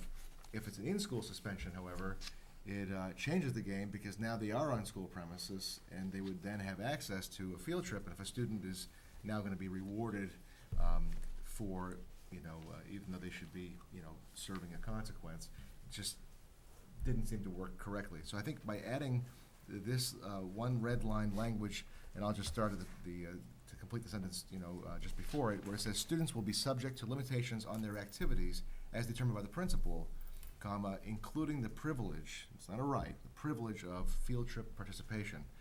By adding that language, I believe it will allow our principals the discretion to include or exclude as they deem appropriate, and it doesn't change any of the Chapter 222 language in effect. So that's what I'm proposing to remedy this. If the committee approves this evening, and there is reference to this being called, I think it was called in-house suspension. The law is clear that it's in-school suspension. I think we should just be using the same language. I will then put this out to the principals in all the schools to have this language so it's consistent across the district. Mike. It is more or less in place in many of our schools, but not the field trip language. Mike? Are there any other type activities that you would want to exclude them from, or just field trips? Well, it does say limitations, so students will be subject to limitations on their activities, including the privilege of field trip participation. We felt the need to really clarify the field trip piece because a student challenged us on that one. Oh, okay. Yeah, that one was. It's not been a problem in my experience in Milford, but it's come up recently as a problem, and we think this addresses that. But the principal does retain the right of any other kind of events as well. Okay. Thank you. I just had one quick question on this. I just for clarity's sake. So student is, I try to put it in thinking about it in realistic terms. So student is serving an in-house suspension on Monday and Tuesday. There's a field trip scheduled for Wednesday. They're suspended on Friday. They serve an in-school suspension on Monday and Tuesday. Their first day back, they go on a field trip on Wednesday. I don't know that this changes their principal's ability to. And that's just my ask is it they're only limited from they're only precluded from participating in a field trip during the time of that suspension, whether in school or out of school, or is there sort of a cooling off period afterwards, and is that I guess that just seemed unclear as I was reading through this. Patrick? My intent when I brought it up, I'll use a very specific example. So the Middle School East goes to Washington, D.C. Mm-hmm. And so at this point, the way the rules are being interpreted by the administrators at Middle School East, to keep that child from going to Washington, D.C. for behavioral reasons, that child must have been suspended at some point during the school year. So regardless of the cumulative discipline problems they may have had, the only thing that would be the turning point for deciding whether that child could be prevented from going on that trip was the suspension that had occurred earlier in the year. And so my thought was we should give our administrators more flexibility to determine other reasons why, for behavioral reasons, a child would be prevented from going on the reward of a field trip. Yeah, I would say determined by the principal is enough language. Yeah, and that's why I agree with you. That's why I want to make sure that we clarify just for any parents in case there were any questions. That definitely cleared it up for me. Mr. Chairman, what might be clearer, I think, and your point is well taken, is if we take the sentence that I just mentioned and just move it to the end, or even as its own separate sentence below it, it will take it out of it being in the context of the in-school suspension and the out-of-school suspension, and still say, so if you imagine that line being by itself now, you read it, students will be subject to limitations on their activities as determined by the principal, including the privilege of field trip participation. It's regardless of what's happened you know, in terms of the past suspensions. I think the That may be- that may be the location is- the placement of the sentence was definitely what was causing me the Yep. confusion. So I appreciate that. I think that would be, Yeah. for me, Much would make it a little clearer. Just add Jen. something. Some of the field trips are very curriculum-driven, and would we get into any kind of trouble if someone made the claim that they were being denied access to curriculum? And is there a way, whether it's in the handbook or whether it's kind of an understanding amongst the schools, that some kind of appropriate assignment that may mirror the learning objective of the field trip should be in place for the students? So, you know, a kid isn't sitting there with nothing academically relevant if they're going to the State House to learn something Yeah. about U.S. history. Mhm. And even like the Washington trip, I know there's an alternate to that has Right. very specific curriculum objectives. So, you know, the alternate has academic value. If the field trip is some kind of a privilege, because it's the end of 8th grade and it's like a community building event, I can see where you wouldn't have to have that issue. But Yeah. if it was curriculum-based, we may need to have some kind of either language in this or an understanding that an alternate curriculum-based activity. Yeah, would be I'll put look into at that. I place. mean, the DC trip, for example, it's not curriculum-based, right? There's Okay. no 8th grade Okay. Washington DC curriculum, but it's just sort of a rite of passage in many respects, and it's a great experience for our kids that we Right. want to continue to support. The point is well taken, but I do view it as a privilege that there's nothing that's, Mhm. if a student's not able to go, now they're gonna be missing. But when you raise the question, if it was all of first grade, going to see a production of something, of a book they had just shared in class, that has a different kind of impact in my mind than like a middle school age trip, in Right. terms of what's gonna happen to that child when they're back at the ranch now, who's supervising them and what are they learning, that's comparable. So I'll look at that. Yeah, Yeah. just nice to have that and understanding in place if the Yeah. question is ever asked by someone. Mike? But Jen, you know, you being a principal, do you feel that there's activities as determined by the principal would cover that? Or do you feel that an administrator may have a problem with that? In other words, that if you felt that it was an academic trip that the child was gonna benefit from, The issue isn't gonna come from the principal, the issue will come from a parent who's upset that their child is missing the opportunity. And so they may come back and say, you're depriving my child of X curriculum that was the intent of the field trip. So I think the school should at least be prepared to say, we Okay. understand that, but we put this alternate into place. Okay. So your child is I being gotcha. deprived of the learning Yep. expectations. thank you. And on that note, I'm pleased to see that it's at the discretion of the principal. I think the more oversight we have in that, the better. So with that being said, if there are any other comments or questions from the committee? Okay. I have a question. Do we want to see the revised language first before we vote on it, or are we comfortable? I'll voting put on that out to the NBC committee. and If there's final if revisions? there's a motion, then for support, or if there's a suggestion for change, I'll leave it up to you guys. I honestly am comfortable that, in talking through it, that we've arrived at a solution to it, so I'm willing to make a motion on it, certainly, that we accept the language, of course, pending review by this committee. Okay, Yeah, so I'll we have a second it. motion from Patrick, second from Joe. All in favor? All right. Okay, and then the final piece is the head lice protocol. We have had discussions about this before, it being a policy. There is no existing policy, a head lice policy in Milford schools. There is, however, as Joe mentioned, protocol, procedural language that's in our handbooks, which the committee, like these two situations, the committee takes a vote on. So therefore, it's a matter for school committee discussion and for review and ultimately voting. So Judy Dagnes is here. There's not a formal presentation, but I've asked Judy to be here this evening, or the chairman has requested that as well, to answer any questions that the committee may have around this. I know that this was provided. I know mine you just got this evening. The head lice protocol was provided in advance of the meeting, so I'm sure you've had a chance to see it. Mhm. And I guess that, Mr. Chairman, I'll take it up to you for discussion. Sure, I'll open it up to the group. Judy, if you wouldn't mind, just because in case there are some questions, given the number of questions that came up last time,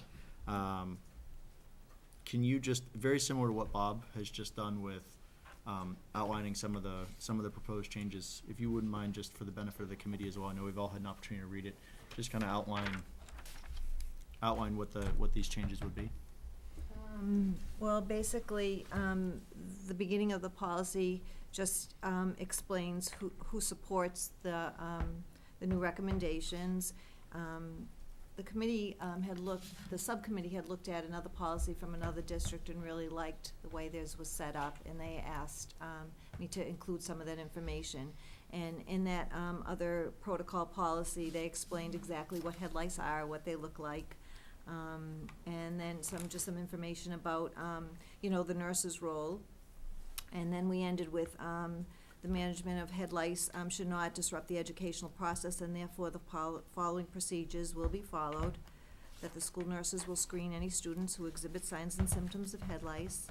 If the school nurse suspects evidence of head lice, the student's parent or guardian will be notified and collaborate with the school nurse and/or primary care provider for treatment options.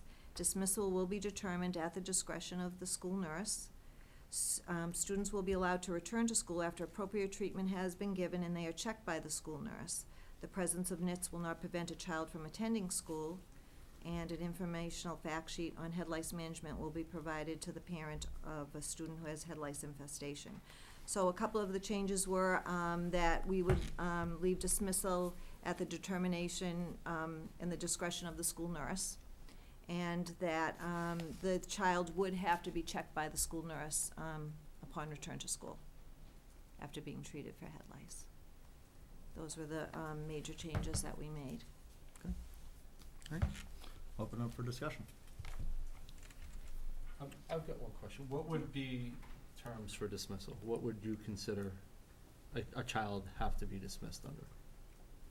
Earlier in the school day, when they're seen versus waiting till the end of the school day. Mhm. If they had, a huge infestation.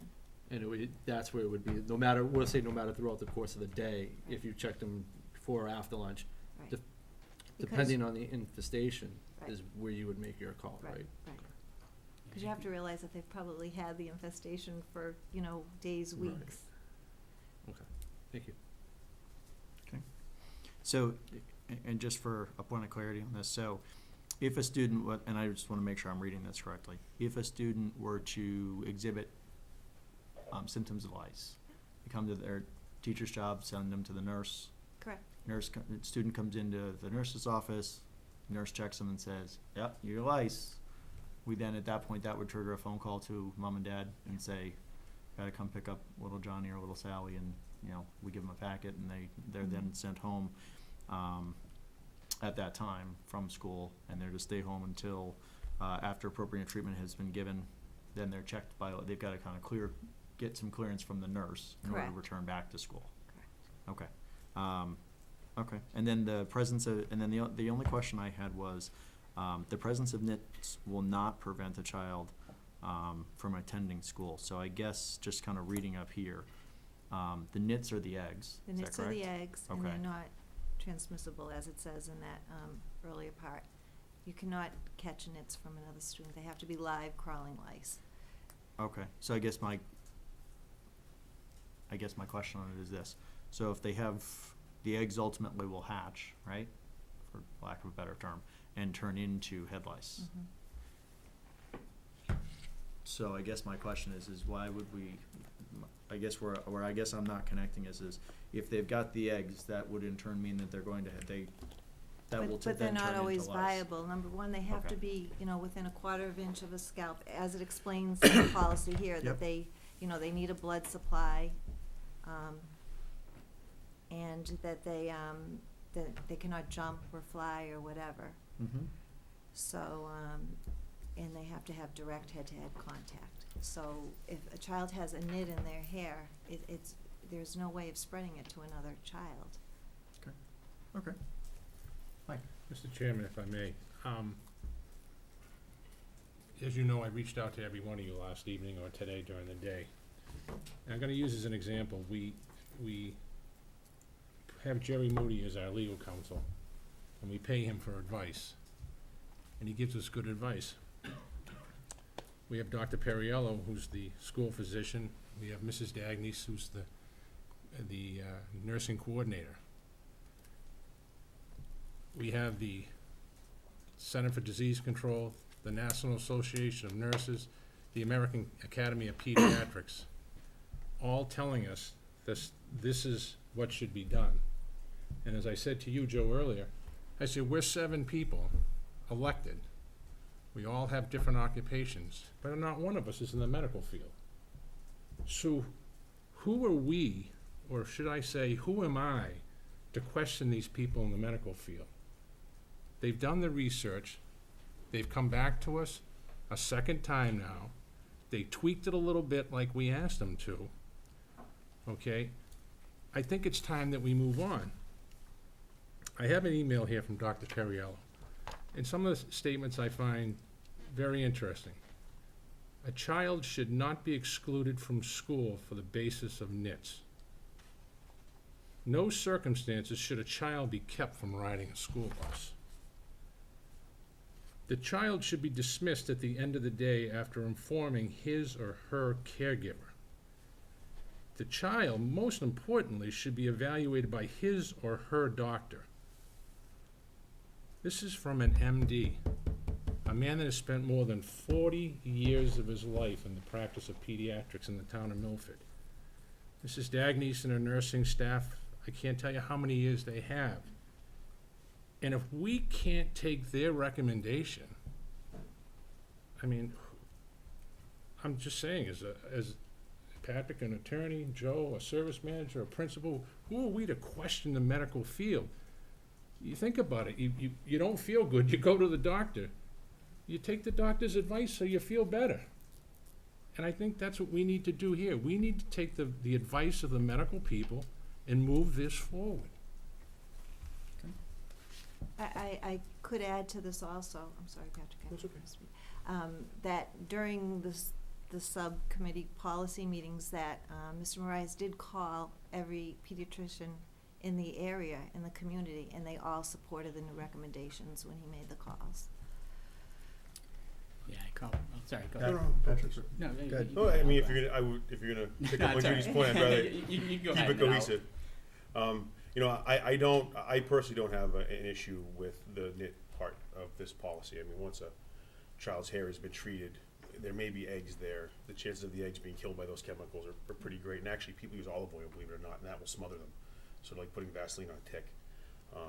My challenge with this policy, and it's the challenge I had from the beginning, and it's the challenge that remains now, has to do with the knowledge that a child with an active lice infestation isn't allowed to remain in a classroom. So it's the NITS. I don't have a challenge with that. But what I do know is that a child with active lice can transmit those active lice to another child. And I do feel qualified to make a determination on it. I mean, I studied science, I studied biology and life sciences and invertebrate zoology in college. And so I understand the life cycle, and this isn't an infectious disease. This isn't lice don't transmit serious disease. Lice aren't dangerous. Lice aren't going to kill anybody, but they're a nuisance animal. They're a nuisance animal that can infest children. And so I'm comfortable with this policy so long as we know that if a child is discovered with active lice, they'll be dismissed. And it's a very simple reason, and Judy will tell us, lice aren't a problem in our schools, and we had 25 cases last year, I think. Maybe we had 17 cases this year. You know, it's not a big problem for us, you know. And so my challenge, and it was my challenge from the beginning, and it remains my challenge now, is that, you know, we have the welfare of 4,500 students to worry about. We have the parents and guardians of those 4,500 students that we want to give confidence to. We want them to know that we're concerned about their welfare and their well-being, and to create a policy that allows a parent to think that their child may be in a classroom with another child whom the school knows has active lice, and we haven't taken steps to try and protect their child. For the 25 times that it happens over the course of the year, I think we're focusing too much on the minority and not enough on the majority of the people who we owe a duty to help them feel good about coming to our school buildings. So I am very much support of everything that Judy put here and that her staff worked on. I would just like to see language that say that if we discover active lice, then we're going to dismiss the child. And everything else with this policy, I think, is terrific. I really feel strongly about that. Joe? So, you know, and I certainly understand the anxiety that a lot of parents have regarding lice. My daughter had it in the first grade, and I remember it being a very stressful time, and we had to treat her hair. My wife went through and painstakingly took out all the nits, and we had a good conversation with her about establishing good habits. Allowing us to check her hair on a regular basis, not sharing personal items like hats and brushes and combs. It was a pain, but we got through it, and since then she hasn't had any issues at all. But when I remove that ick factor and I sit back and I look at it objectively, to Mike's point, we have these 3 very reputable organizations in the CDC, the Academy of Pediatrics, and the School Nurses Association, whose sole mission is the safety, health, and wellness of our children, and they're recommending that we remove these no-net policies. And then, Mike's point, the people that we should be depending on and relying on to provide us with counsel and guidance on these items, our director of nursing and our pediatric advisor did their own research and came to the same conclusion. But we also understand there's a balance there, and we heard the parents' concerns, and we feel the same way as a lot of parents. And one of the concerns that was raised, to your point, was the issue with live lice. And so what Judy had done, and the reason the language is in there about giving the nurses discretion, is specifically to address that issue. So if a child comes in and a nurse sees that there are live lice crawling on the child's head, that nurse has the discretion to send that child home. So I feel like we're empowering our nurses to rely on their professional judgment and their expertise to ultimately make the decision as to what's best for this child in this situation. And I think it's consistent with our philosophy around zero tolerance language. Let's empower the professionals. Let's empower the people that we trust to make the right decision. Great. Thank you, Jeff. Well, Anyone else? John? I was going to say something very similar to what you just said, Joe, and the other line that I see in there is that one of the goals of the school nurses is to control infestation. And I think, sometimes a school nurse will find one live bug. They pull it off, everything else looks okay. That child goes back. I see that, I've seen it in my school. I have a school of 300 kids. We have a no-net policy. We've had 3 cases of lice so far this year. That's 1%. I'd say that's pretty good, Sure. considering elementary kids and how they're not always aware of their bodies and their management of that. But I think I do go back to that professionalism of the school nurses, and their goals are set right here. And if they're given that discretion to determine this one really cannot stay, it's just not acceptable, we've got to put that in their hands. And in those cases where they can say this child and everyone else is going to be better off to have this child go back to the classroom, we're not losing that time. And also, having been a parent of a child who's gone through this, I think it is fair enough to say how devastating it is when everyone else knows what's going on, and when that one child is gone, everybody knows. And I will never forget being asked, is your child clean at a birthday party? And the bigger deal that I think we make of it, the more challenging it's going to get. So I personally would endorse putting the power back in the hands of the nurses and letting them make that professional decision. I think, Jen, you make a great point. Where I don't want children to be stigmatized either. And I guess my concern is, and the concern when I read this policy is, that if it would be up to the discretion of a nurse to send a child who has live lice, plural, in their hair, take after their children, and which can be equally, if not more devastating, than knowing that the child was sent home for merely having lice. And I don't look at this as a CDC issue. The Center for Disease Control is concerned about controlling and maintaining the spread of infectious disease. This isn't an infectious disease. This is a bug infestation. It's icky. It's gross. And so I think that a child who has a singular bug in their hair that can be picked out, or 3 bugs that can be picked out, I agree with you. There's no reason why that child should be sent home. Child who has an active lice infestation, plural, lice in their hair, should be sent home, and that child shouldn't be sent back to class.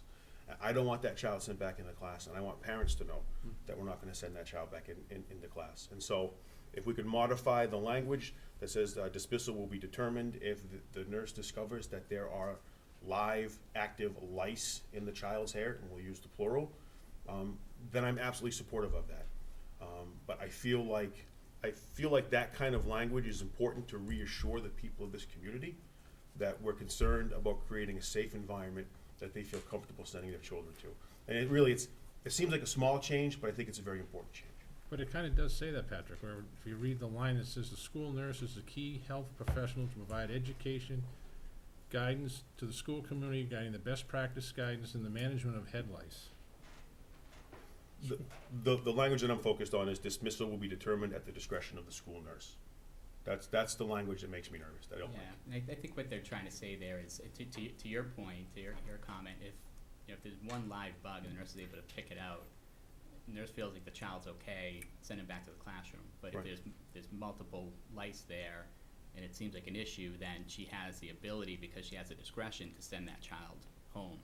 I think if we put in specific language about multiple lice, and how do you define that? And are you putting the nurse in a difficult position to say, okay, this person had 2 versus 10, and just give them the discretion and empower them, like we talk about all We the just time. did with the principals. It's the same thing. Dismissal will be determined at the discretion of the school nurse. But one has to do with behavior, and the other has to do with a bug infestation. No, I don't sort of see them as being the same thing. And so, I think that the nurse has, frankly, a responsibility to send a child home if there's a live lice infestation occurring. I do, and I know it's missing words, and I know that we're all on the same page. I really, honestly and truly do. I think that we really are on the same page. I would just like to see language that lets the people of this town know that we're taking very seriously, that we're not gonna allow, children with live lice infestations to be in the classroom. And you know what? Even if there is a live lice infestation, and Judy will attest to this, the chance of transmission is still very low. If we have 25 cases a year, it's not rampant. It's not everywhere. And that goes back to my point where if it's such a small problem, and I've gotten a lot of negative feedback. We've done several forums, and after each forum there's been at least a dozen families that have called me. I know a dozen's not a lot, but I know if there's a dozen families that are very upset enough to call or email me, there's probably 4 or 5 times that number that are equally as passionate, and then probably another 50 beyond that that are kind of on the border about it. So there's a substantial number of families that aren't comfortable with this, and I feel like we would be giving them repose. We would be giving them that feeling that when my children go to school, the school department's going to take care of them just by putting a little bit stronger language about a live lice infestation. We could even use that word. If the child is infested with lice, the nurse has a responsibility to send them home. An infestation is different than 2 lice. I think that we're talking about the same things. I just want the language to reflect what we're actually talking about. Really, it's as simple as that. It really is. I'm not trying to. But beat this again, to I go death. back to, and I apologize for being repetitive, from an MD, the diagnosis should be made upon finding living, moving louse. The child should be dismissed at the end of the school day after informing his or her caregiver. Right. It's an MD. I don't agree with that, Mike. I just don't agree with it.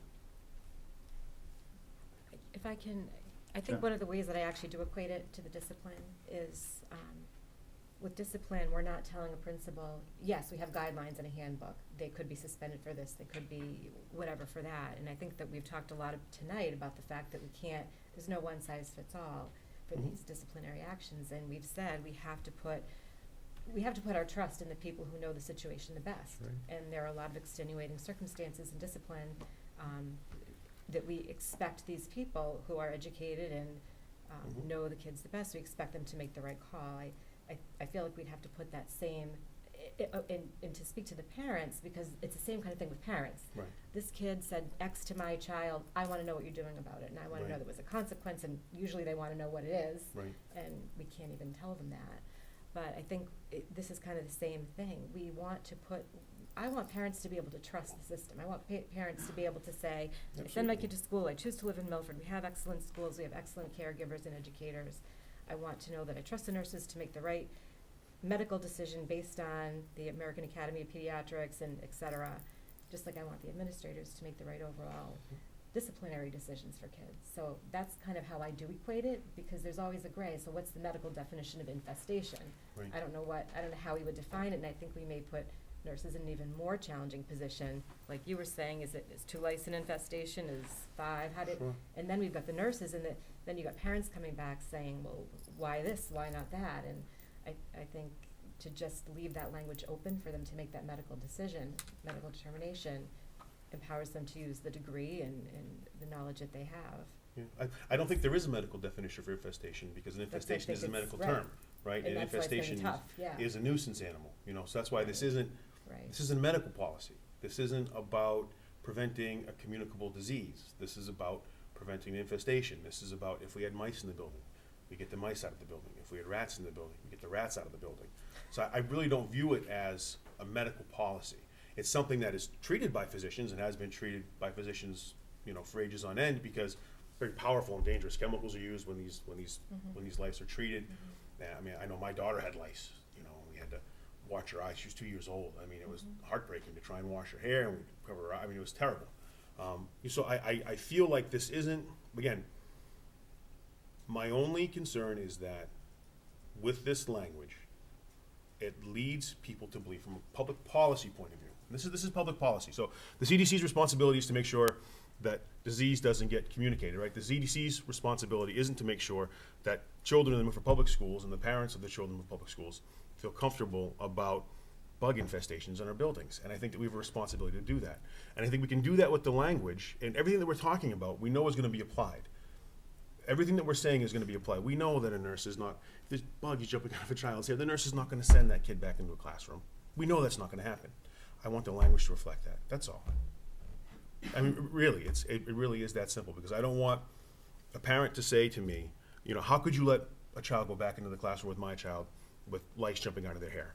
And the answer is, well, we wouldn't do that. And all we have to reflect that are policies. And I think that the policies should reflect our intent. And I think sometimes when it comes to discipline, it makes a lot of sense to leave policies open and leave a lot of leeway, because there are family situations. There are a lot of situations that go into a child's life that affects the way they behave when they go to school every day. And sometimes a child just needs some acceptance. They need an opportunity to prove themselves. So they're not held back. So they're not stigmatized as being, a ne'er-do-well. I think with this, I really do feel like it's more cut and dry. This isn't because the child was bad or the child did the wrong thing or the child is dirty. We're not dirty people. My daughter got lice, and I want the language to reflect our intent. That's really all I want. And I don't want to keep dragging this out. And Mike, I don't want to keep dragging this out. I really, honestly, No, but truly let don't. me ask you a question. Why don't we vote it in, empower the nurses to do what they have to do, and then if we have a case-by-case basis where a parent comes to you and says, my child was in school and there were lice jumping out of their head, we address that situation. How we get Judy as a director of nursing, we get the nurse at that particular school, we get the superintendent of the schools to come back and give us an answer. We had a report that this happened. How did this fall through the policy that we voted in to empower you to do your job properly? That's the correct way to handle it. Because now, if you do it the way you want to do it, Patrick, and I know, what I don't agree with you on is we're doing this to the nurses. I don't want to do that, because they're the medical professionals. Right. We're not. We need to listen to them. But if we, in fact, as a school committee, do run into a situation where, as you said, you call me one night and say, hey, Mike, I just got a call from a guy. His daughter is home, and she was in school all day. Well, then we get the people that are involved and say, hey, we got a situation here. How did this happen? I guess I can't get over the language of it. I feel like we have an opportunity to craft a policy so exactly what we want to happen is going to happen without any looseness to it. I think that we have the ability to do that, and I'm not comfortable the way it is right now. I'm really not comfortable. I mean, even if we were to add dismissal will be determined at the discretion of the school nurse. However, if it's determined that the child has a live and active lice infestation, then it's the nurse's responsibility to dismiss the child. I mean, I don't want to take away discretion. I think that discretion is always a good thing, but I think that we need to demonstrate to the people of the town of Milford who trust us with their children that there isn't so much discretion that a child that has a live lice infestation is going to be allowed to go back into a classroom. I really feel like we have that responsibility, and I feel that we can be technical enough with the language to reflect what the intent of this committee is. Because I'm not hearing a lot of disagreement about what we actually want to happen. I don't hear any disagreement, frankly, about how we want this to be applied. I want the language to reflect that intent, and it doesn't now. It doesn't. I think we're saying the same thing. I know your point is that you just want to take the language a little bit further to make it clearer. My only concern is that it sends the wrong message to the nurses, that we don't trust their professional judgment, that if someone does come in with all this lice, that they may not send them home when they probably should. And I'd hate to send that message to our nurses, because I think they're gonna make the right call, and we all know they're gonna make the right call. So why add that additional language when by giving them discretion, we're already saying, look, you can send these kids home, and we're giving you that flexibility. It's not, because I think honestly, we can communicate to those 9 nurses exactly how we feel.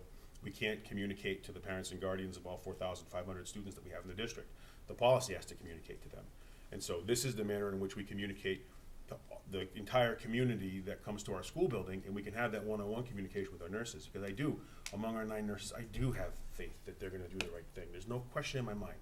I mean, these are all dedicated professionals that work very, very hard at their craft, whom I trust every day to watch out for the children we've been charged with, that we've been elected to watch over.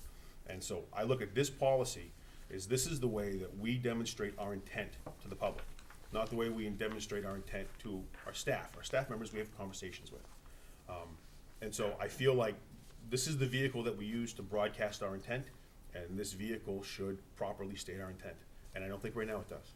I really, really don't. I know I'm parsing language and it's what I do for a living, and you know what I mean. I understand. I don't mean to be a pain. I know. I really feel like on this one I have to put a stick in the ground. I really do. Judy, I'm sorry.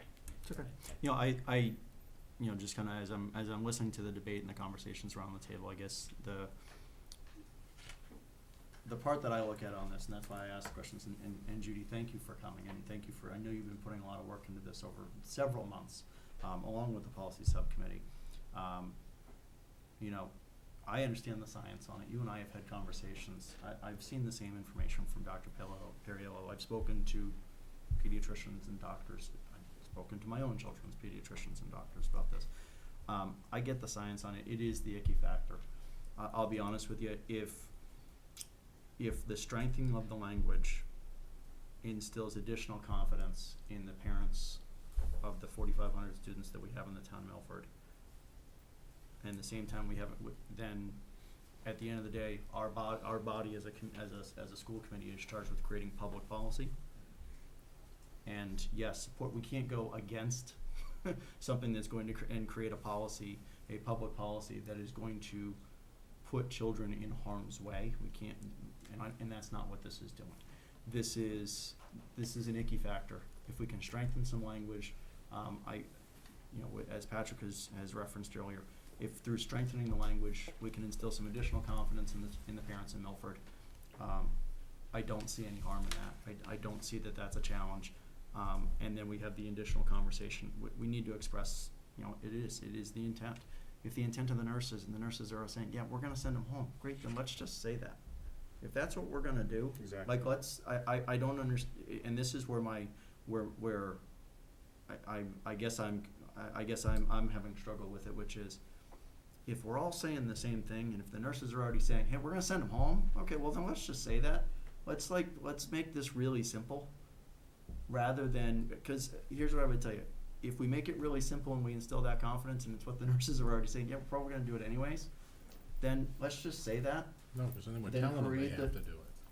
The nurses are already saying, Judy, and correct me if I'm wrong, Judy, what I think you're saying is if a child comes in with an active lice infestation, send them home. Is that fair? Most likely. I don't wanna put words in your mouth, I'm asking. That was my first question. Yeah. Is that what's is that what you're? But we did change the language, because what the recommendations are is that you leave the student in school till the end of the day. But we wanted to make it so parents wouldn't be as concerned, so we left it at the nurse's discretion. Okay. I So think I guess I'll put my 2 cents in then, which is, if what we're saying is that it's a high probability and high likelihood that the nurses are gonna send them home. If that's what we're all saying, that's what I think what we're hearing is if that's gonna instill some additional confidence by the people that we're elected to represent, and we can have a conversation with the employees of the system to understand that we trust them, and that we're not looking to undermine their authority or expertise in any way, stretch, or, I've known virtually all of these nurses most of my life. that my parents entrusted them with my life in some of their cases, and my sister's life. Some of them have even saved family members of mine in their lives. I can confidently tell you there are very few people that have had the same relationship with our nurses, because I've had a nurse that saved a family member, one of my father's life. So, trust me, when I tell you I have faith in nurses, these are nurses that I have faith in. That being said, if it instills some additional confidence for our parents, I don't see the harm, and I would like to see that additional strengthening of language that goes in.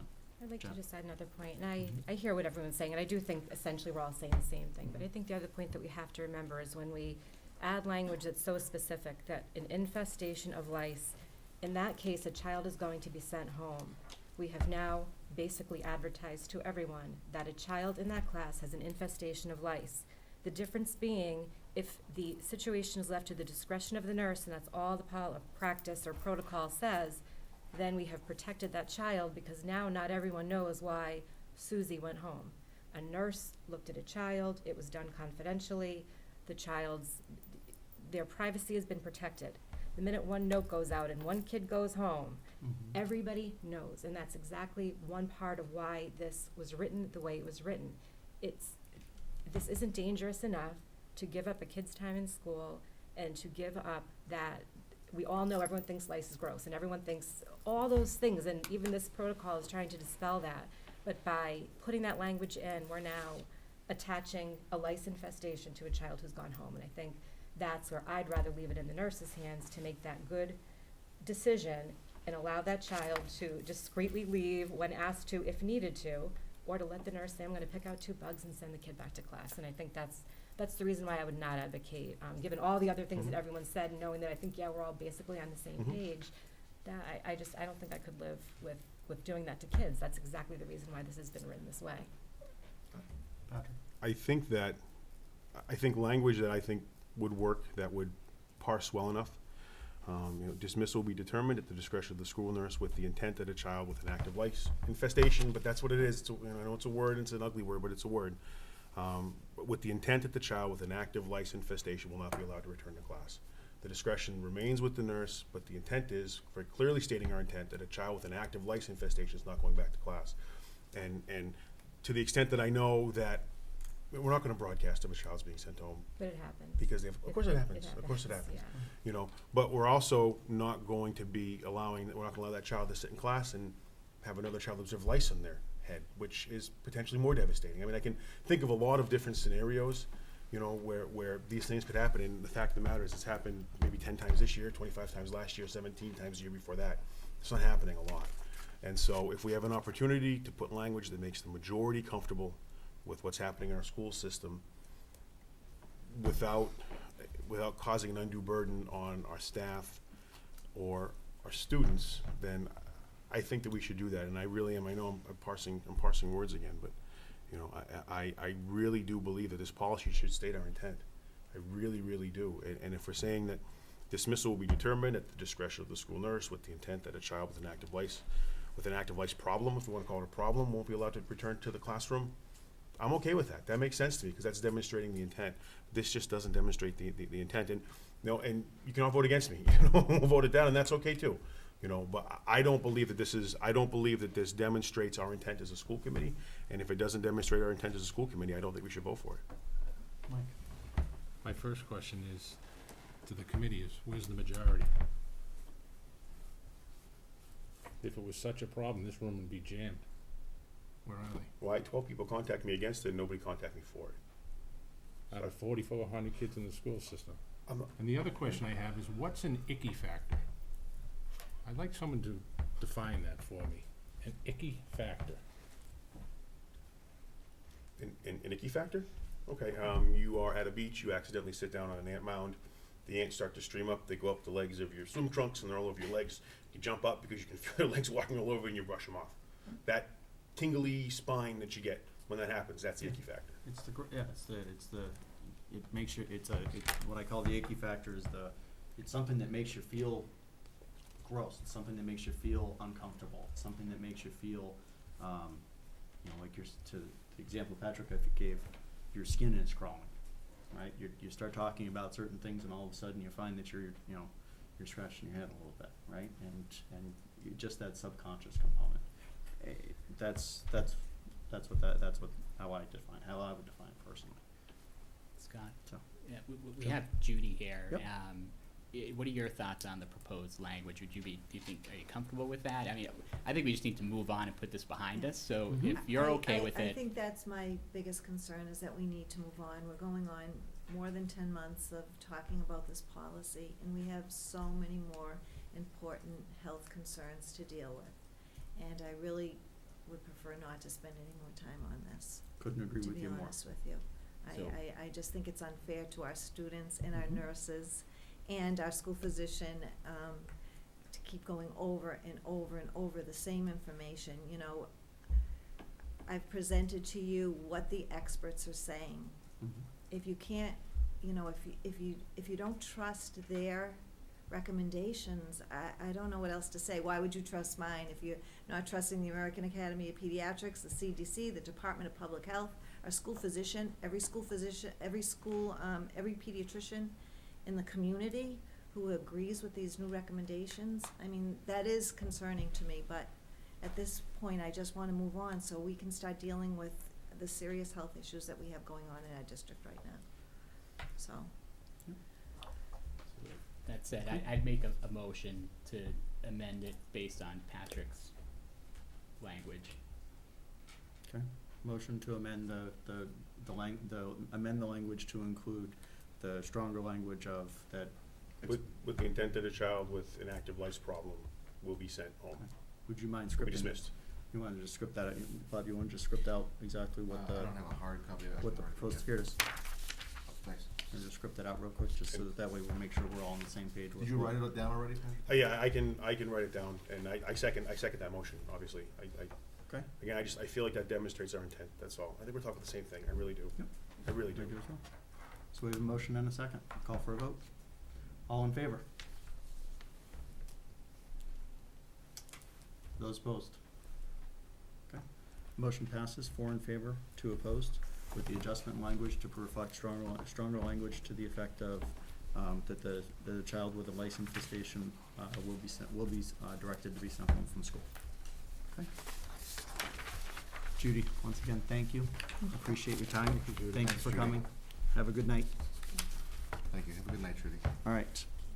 So we will move on to the report of the Assistant Superintendent for Business and Human Resources. Yes, for the committee's approval this evening, I have 2 warrants. The first warrant is in the amount of $414,585.78. Take a motion from Jen, second from Joey. All in favor? Motion passes. The second warrant is in the amount of $17,801.06. Okay. Take a motion from Joey, second from Joe. All in favor? Motion passes. I have a professional development request this evening for the committee's approval in the amount of $14,337. Take a motion from Mike, second from Patrick. All in favor? Motion carries. The committee also has a list of the latest appointments from our previous meeting. I do have 2 out-of-state field trip requests Okay. for approval this evening. The first is the Middle School East trip to Washington DC. It is a housekeeping trip. It happens every May, and I'm requesting for the committee's approval for that trip. Okay. Any discussion? Take a motion then for approval. Motion from Mike, second from Jen. All in favor? Motion passes. There is also a request from the Foreign Language Department that is looking to do a proposed trip to Quebec. They do not currently have a date. I don't know if you have more information, Bob. Just in the packet here. This is all that I've received. So whatever the committee has in front of them is what they're proposing. I believe it's in April. Is this one done during, is this the one that's done during April vacation though? Yeah, I can't remember, I don't think there's any school. thank you very much. it says a school vacation week or on a weekend. So I don't know They specifically. may not have lined up the date specifically yet. Mm. Is this something where they need approval in order to be able to get the dates? Is it Yeah. that type of, I know we've had some of those instances It's one of those before. where they really shouldn't be booking it unless they have approval first, and if they Okay. book it, commit money to it, and then the school committee doesn't. Okay. Yeah, I don't have a problem with this proposal. Any discussion from the group? Okay. Take a motion then. There's a motion. Motion from Joey, second from Mike. All in favor? Okay, motion passes. And there are two gifts, Mr. Chair. Yes, I see that we have two very generous gifts this evening. One is from the Hockomock Area YMCA. This is for the greenhouse, the name of the gift is for the Greenhouse Initiative. This is the amount of $2,000, which is fantastic. So I will take a motion to accept that. Take a motion from Patrick, second from Joe. All in favor? All right, and our second gift this evening is from National Family Partnership. It's the 4th Annual National Red Ribbon Photo Contest.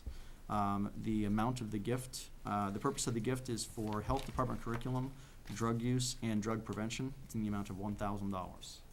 I'll take a motion from Patrick, second from Jen. All in favor?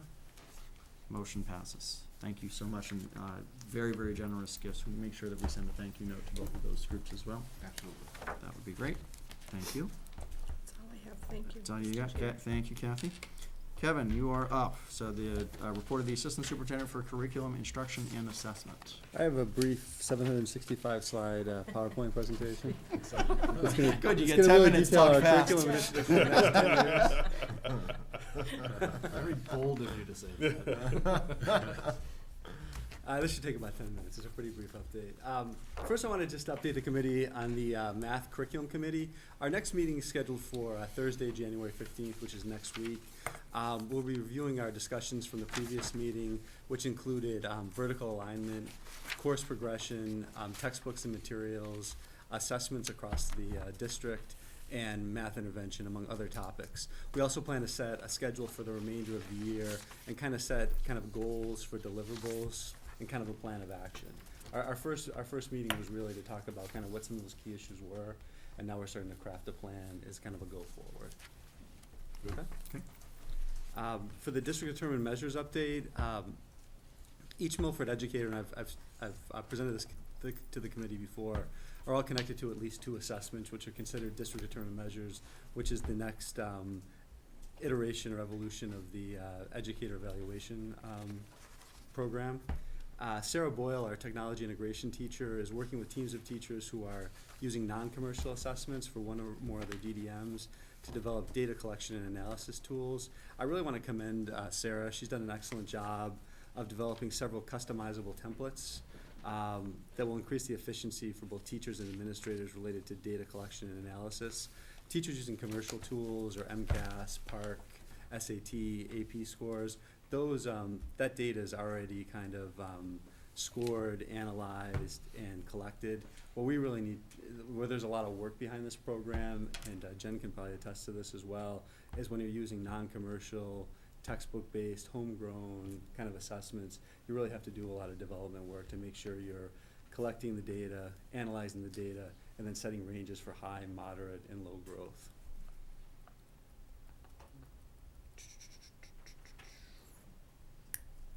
We're pushing spreadsheets also out to the schools to serve as tracking tools for the principals next week that identify each educator's district determined measures, and every licensed educator in Massachusetts, from the superintendent to every teacher to school nurses, anybody who's licensed by the state has these district determined measures connected to them. Many of the district determined measures we're using, and I already shared this with the committee, are assessment tools that were already in place prior to this phase of educator evaluation. The educator evaluation tool just changes the lens through which we look at some of these assessments, and we're going to start to look at historical data and trends over time, which in a lot of cases, especially with the local assessments, we just haven't done. Okay? Okay. And next up is curriculum mapping. And this week we actually received a message from Edwin Teaching and Learning that we are accepted into the next cohort of orientation and training, which begins on January 15th. So that's kind of exciting news. I think last spring I first kind of mentioned this to the committee, and it's kind of taken this long to get us to where they've kind of opened the gates for us to some degree. the curriculum team hosted a presentation by an Edwin representative this past Tuesday. We're gonna be developing an implementation and pilot team consisting of 10 to 15 members from across the district. We really want representation from each of the building, as well as central office, as well as our technology team, because we're gonna be all working together to kind of roll out this implementation. Our hope is to open access as soon as possible to allow our curriculum team leaders, our teachers, our administrators, to begin using the curriculum mapping tools, model curriculum units, and digital resources, assessment tools, and tracking systems that Edwin Teaching and Learning offers. Our goal is to receive feedback and develop an implementation plan for the 15-16 school year. And this is gonna be a multi-year process. It's not just as simple as cutting and pasting the existing maps into kind of the Edwin template, which is based on understanding by design, which is kind of the best practice, the best identified practice in terms of curriculum mapping. I mean, there's other formats, but that's kind of the gold standard to some degree. But the goal really is to have consistent formatting for maps, K through 12, a single online receptacle for all information, so they're all housed in this one location, and the ability to really publish maps out to stakeholders, parents, so they can really look at the maps and look at the progression from K to 12, and it's really all in one place. That's really the ultimate goal. And I gave everybody kind of a 2-page overview of Edwin that kind of just outlines its capabilities. The two really biggest appealing aspects of Edwin, well, there's actually 3, is the curriculum mapping functionality, which goes from the broad curriculum maps, which are year-long maps, to unit plans, to individual lesson plans. Teachers can also access a wealth of kind of online and digital curriculum and material. And there's also the ability, and one of the things we talked about at the curriculum team meeting this past week, is the ability of teachers to develop online assessments they can actually push out to students. So as we transition from Park paper and pencil to kind of the online version of Park in the next 2 to 5 years, depending on which direction the state goes, we'll have students have some experience actually engaging in online testing. This platform allows us to do this across the district K through 12. So there was a lot of great ideas kicked around, but we really have to sit down, kind of dig our hands into the tool to really know the capabilities and ease of use. And there was a lot of great questions that the curriculum team brought up, but we really have to start using it to really get a sense of, is it something that we can use across the board as our assessment platform? Is it just gonna be our mapping tool? Can we use some of these other pieces as well? And that's really what we're gonna determine in the next few months as people pilot it. There seems to be a lot of enthusiasm around being part of the pilot from teachers, not only on the curriculum team, but across the district. We've had a lot of interest, which is great. We're not mandating or pushing people to use it. Our approach is really, we want people who are enthusiastic about different aspects of it to really kind of get familiar with it, and then hopefully they're gonna do the selling of the program, and we're gonna really be able to kind of robustly roll it out beginning of the 2015-16 school year. Great. All right. And then the last thing is it's not on the list, but I just want to give the committee just a quick announcement in terms of future programming. We're in the process of scheduling park presentations in February for Woodland, Stacy, and East. The goal really is to have a Woodland presentation and then a combined middle school presentation. Woodland typically has historically done an MCAS presentation because it's the first time students in 3rd grade are actually taking kind of the big standardized test. So this year we're going to shift that to a park focus, and then because the park is new at the middle school level as well this year, we want to provide parents an opportunity to kind of get the background, the history, ask some questions, see some of the questions that the students are going to be asked, some of the sample questions, and talk about how the middle school is really preparing students for this kind of new test. And we'll be publishing the date shortly and pushing that information out to parents as well. Okay. That's great. Patrick. Kevin, in the past, before we had more centralized curriculum leadership, we would have the curriculum team leaders come in and make presentations to us. And by no means do I want to go back to that. Not that I don't like them all, they're all wonderful members of our staff, but they have families and they have time and they do a lot. We don't need to bring them in. But what was nice about those presentations is they gave us a bit of a flavor of sort of the individual goals of each of the team members as they worked as part of that committee. And so I guess what I would be interested in, and if the committee thinks I'm not the pleasure of the committee, then certainly by all means don't do it. What I would be interested in is seeing some very finite and very much an executive summary, bullet point type manner. Some of the things that the curriculum team leaders have identified, the action that you've taken to address what they've identified, and then the ultimate result. And it doesn't need to be, we don't need a 750-page annotated PowerPoint presentation, but if we could have some bullet points just on how they're working together so we can just see on a finite level what goals are being accomplished. Because I think that's going to help us understand the curriculum mapping, and Bob will tell you, I asked him to put that on the agenda because we've been talking about that for 2 years now. And so I think that if we can see a little bit about how the dynamics of these small groups are working and what the outcomes of their work are, I think it's going to give us insight as to how that curriculum mapping is coming together. I'm very anxious to see it, and I know it's a big task, and that's why I'm not pushy about it. But if we can sort of check in on the progress of how that's going, by seeing some of those small goals that we're hitting, I mean, I'm a big believer that large accomplishments are the result of a series of smaller several smaller accomplishments. And so if we can talk about those and learn about those, that'd be really terrific. Yeah, and one of the things we talked about, to your point, this past week was kind of the departmental goals, and they kind of broke up by discipline. Yeah. And kind of talked about, and we had done this in the spring as well, kind of where they've been, where they're at, where they're going, to kind of break it down in the simplest of terms. Yeah. And this, we started that conversation this past week. We'll continue it February 7th at the next committee. But what I might be able to do, rather than kind of give a point-by-point description kind of broadly, is I might be able to just prepare a quick document that's maybe 3 or 4 pages long that kind of outlines where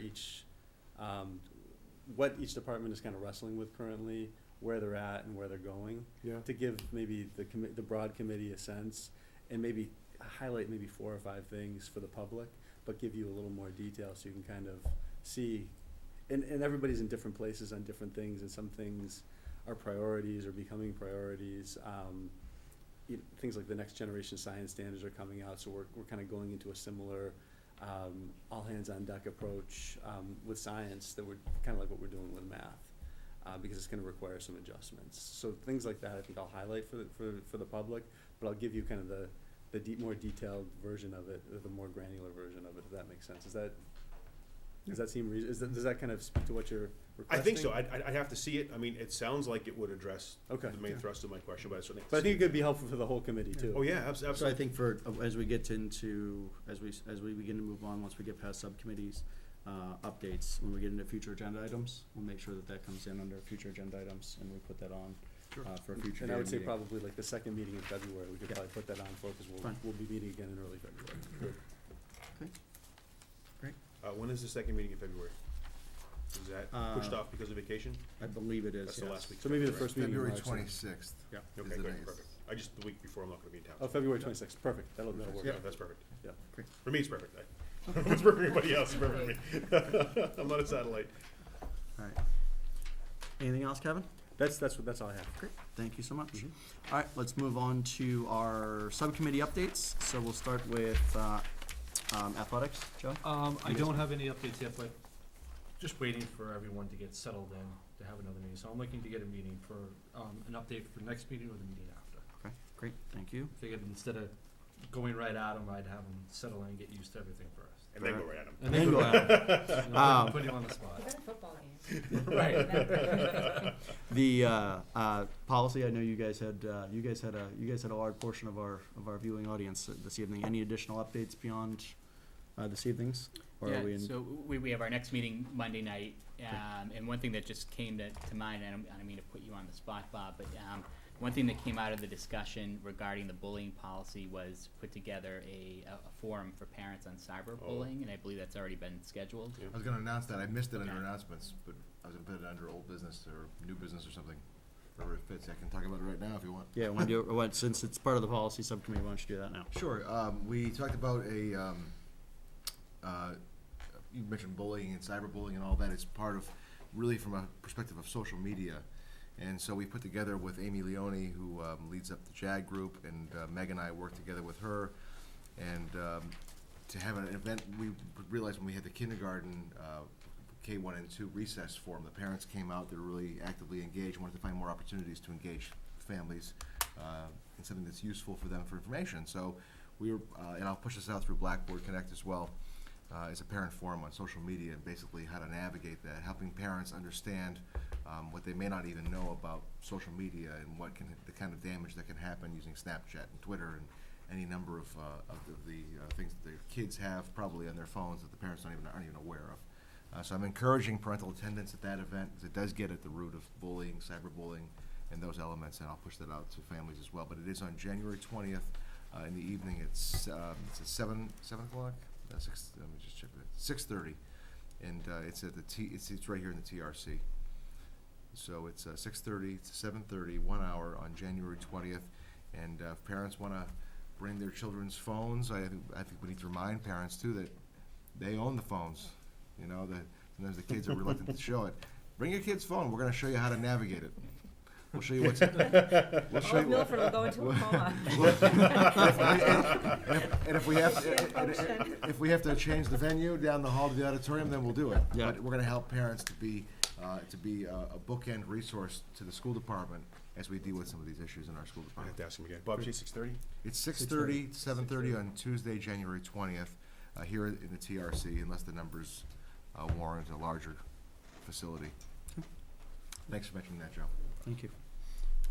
Thank you. Wellness, Mike. We did meet, we met on Wednesday. It was a great meeting, to be very honest with you. Went an hour and a half long.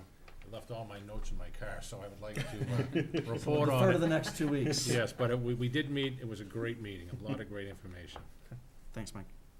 Safety and security, you're still up. Nope, didn't meet. Okay. Middle school use reuse, we did have our monthly meeting. It's the first one, it's now been moved. It's now the first Wednesday of every month, so we'll have an update. At this meeting, we won't have an updated one for the next one. We reviewed the request for bids for 2 different organizations, one being, forgive me, what's the name? I'm struggling to remember the name. Icon? No, yeah, it's Mass Department. Yeah. Yeah, so there's 2 organizations that we're looking to get bids from that are gonna go into a building evaluation for us.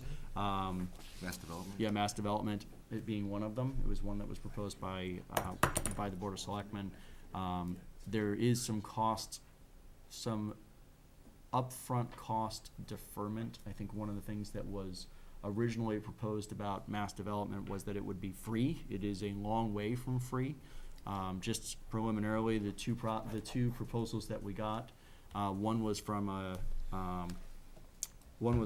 private company. It was for a cost of roughly $30,000 was what we were looking at. The one from Mass Development had a total price tag of bordering around $80,000. So it's a long way from free. In fact, it's far more expensive. However, there's some deferment of payment, and one of the things we're looking into as a group. The way the deferment of payment is Mass Development basically says, you only have to pay 1/3 of that upfront. We'll give you the plan, and then if you sell or lease as a result, whatever your outcome is of this, from those proceeds you owe us the rest. So you still ultimately end up paying the full amount, but there's some cost deferral, for lack of a better term. So we're still going through that evaluation. What we did like about Mass Development was there are components of it that were far more comprehensive than the other option that we're looking at. So we're still, I would say we're still a good number of months away from being able to actually put that out to bid between the 2 and actually getting them to come in and give us proposals.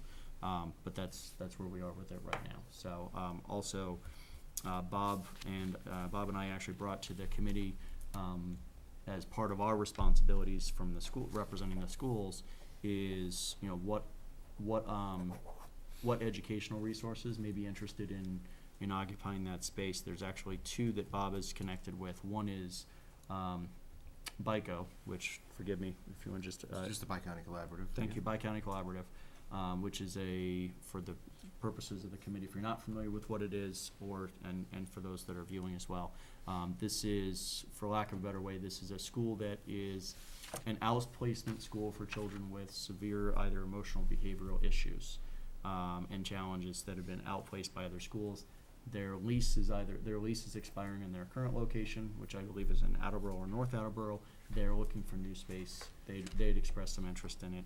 One of the other things that Bob has reached out to is also, we have a relationship with Quinn Sigmund College. If you remember, part of our hospitality program is actually sponsored and actually worked through Quinn Sigmund, and also working with Quinn Sigmund as well. It's a long way from saying that these are what viable options are. These are just two that are out there under a host of what will ultimately become many, many more, but these are two that have expressed some early potentials. So I do want to make sure we presented that. Bob. Patrick, you can tell it's getting late in the night. As, you know, I just wondering, you know, I mean, town hall's getting awfully cramped. Has anybody discussed? Yes, that was actually one of the things that I brought up, that was actually brought up by a number of members, myself being included as one of them. A big piece, what I would tell you is so we brought those two up. What I would tell you, because that's what we're charged with, is the education piece. It's been discussed. This process of going through the bid and kind of doing the building evaluation, I would tell you, even just having Bi-County saying, oh, we might be interested in it, is very premature. Right. Because we've got to wait until we get that study back, because they may come back and say, yeah, well, that's nice that you want to do this, however. So you're not even really discussing options right now, honestly? Not really. No. We're not really even at a point of discussing options. I would tell you the conversation of the fact that we got folks that are literally either sitting on each other's laps or climbing over each other in the basement of town hall. It comes up at virtually every meeting, in some cases more than once. So it is something that's definitely being discussed as part of this group. Yep. Any other questions on, that's all I have for middle school east, unless anybody has any questions. Okay. Woodland School project, Patrick. We're meeting on the 21st? Yes. Okay. Yep, so. Okay. After that time, I'd be happy to tell you what I know. You get the second half. Future agenda items, I know Patrick had a proposal of one. Any other future agenda items that you'd like to see me add to the agenda for future, other than things that have been discussed in the past? Okay. Any old business? Okay. Up next, we do not have an executive session this evening, so our next agenda item is for adjournment. So we'll take a motion to adjourn. So motion. Motion by Patrick, second by Mike. All in favor? Thank you one and all. Have a good evening and have a good night. Stay warm.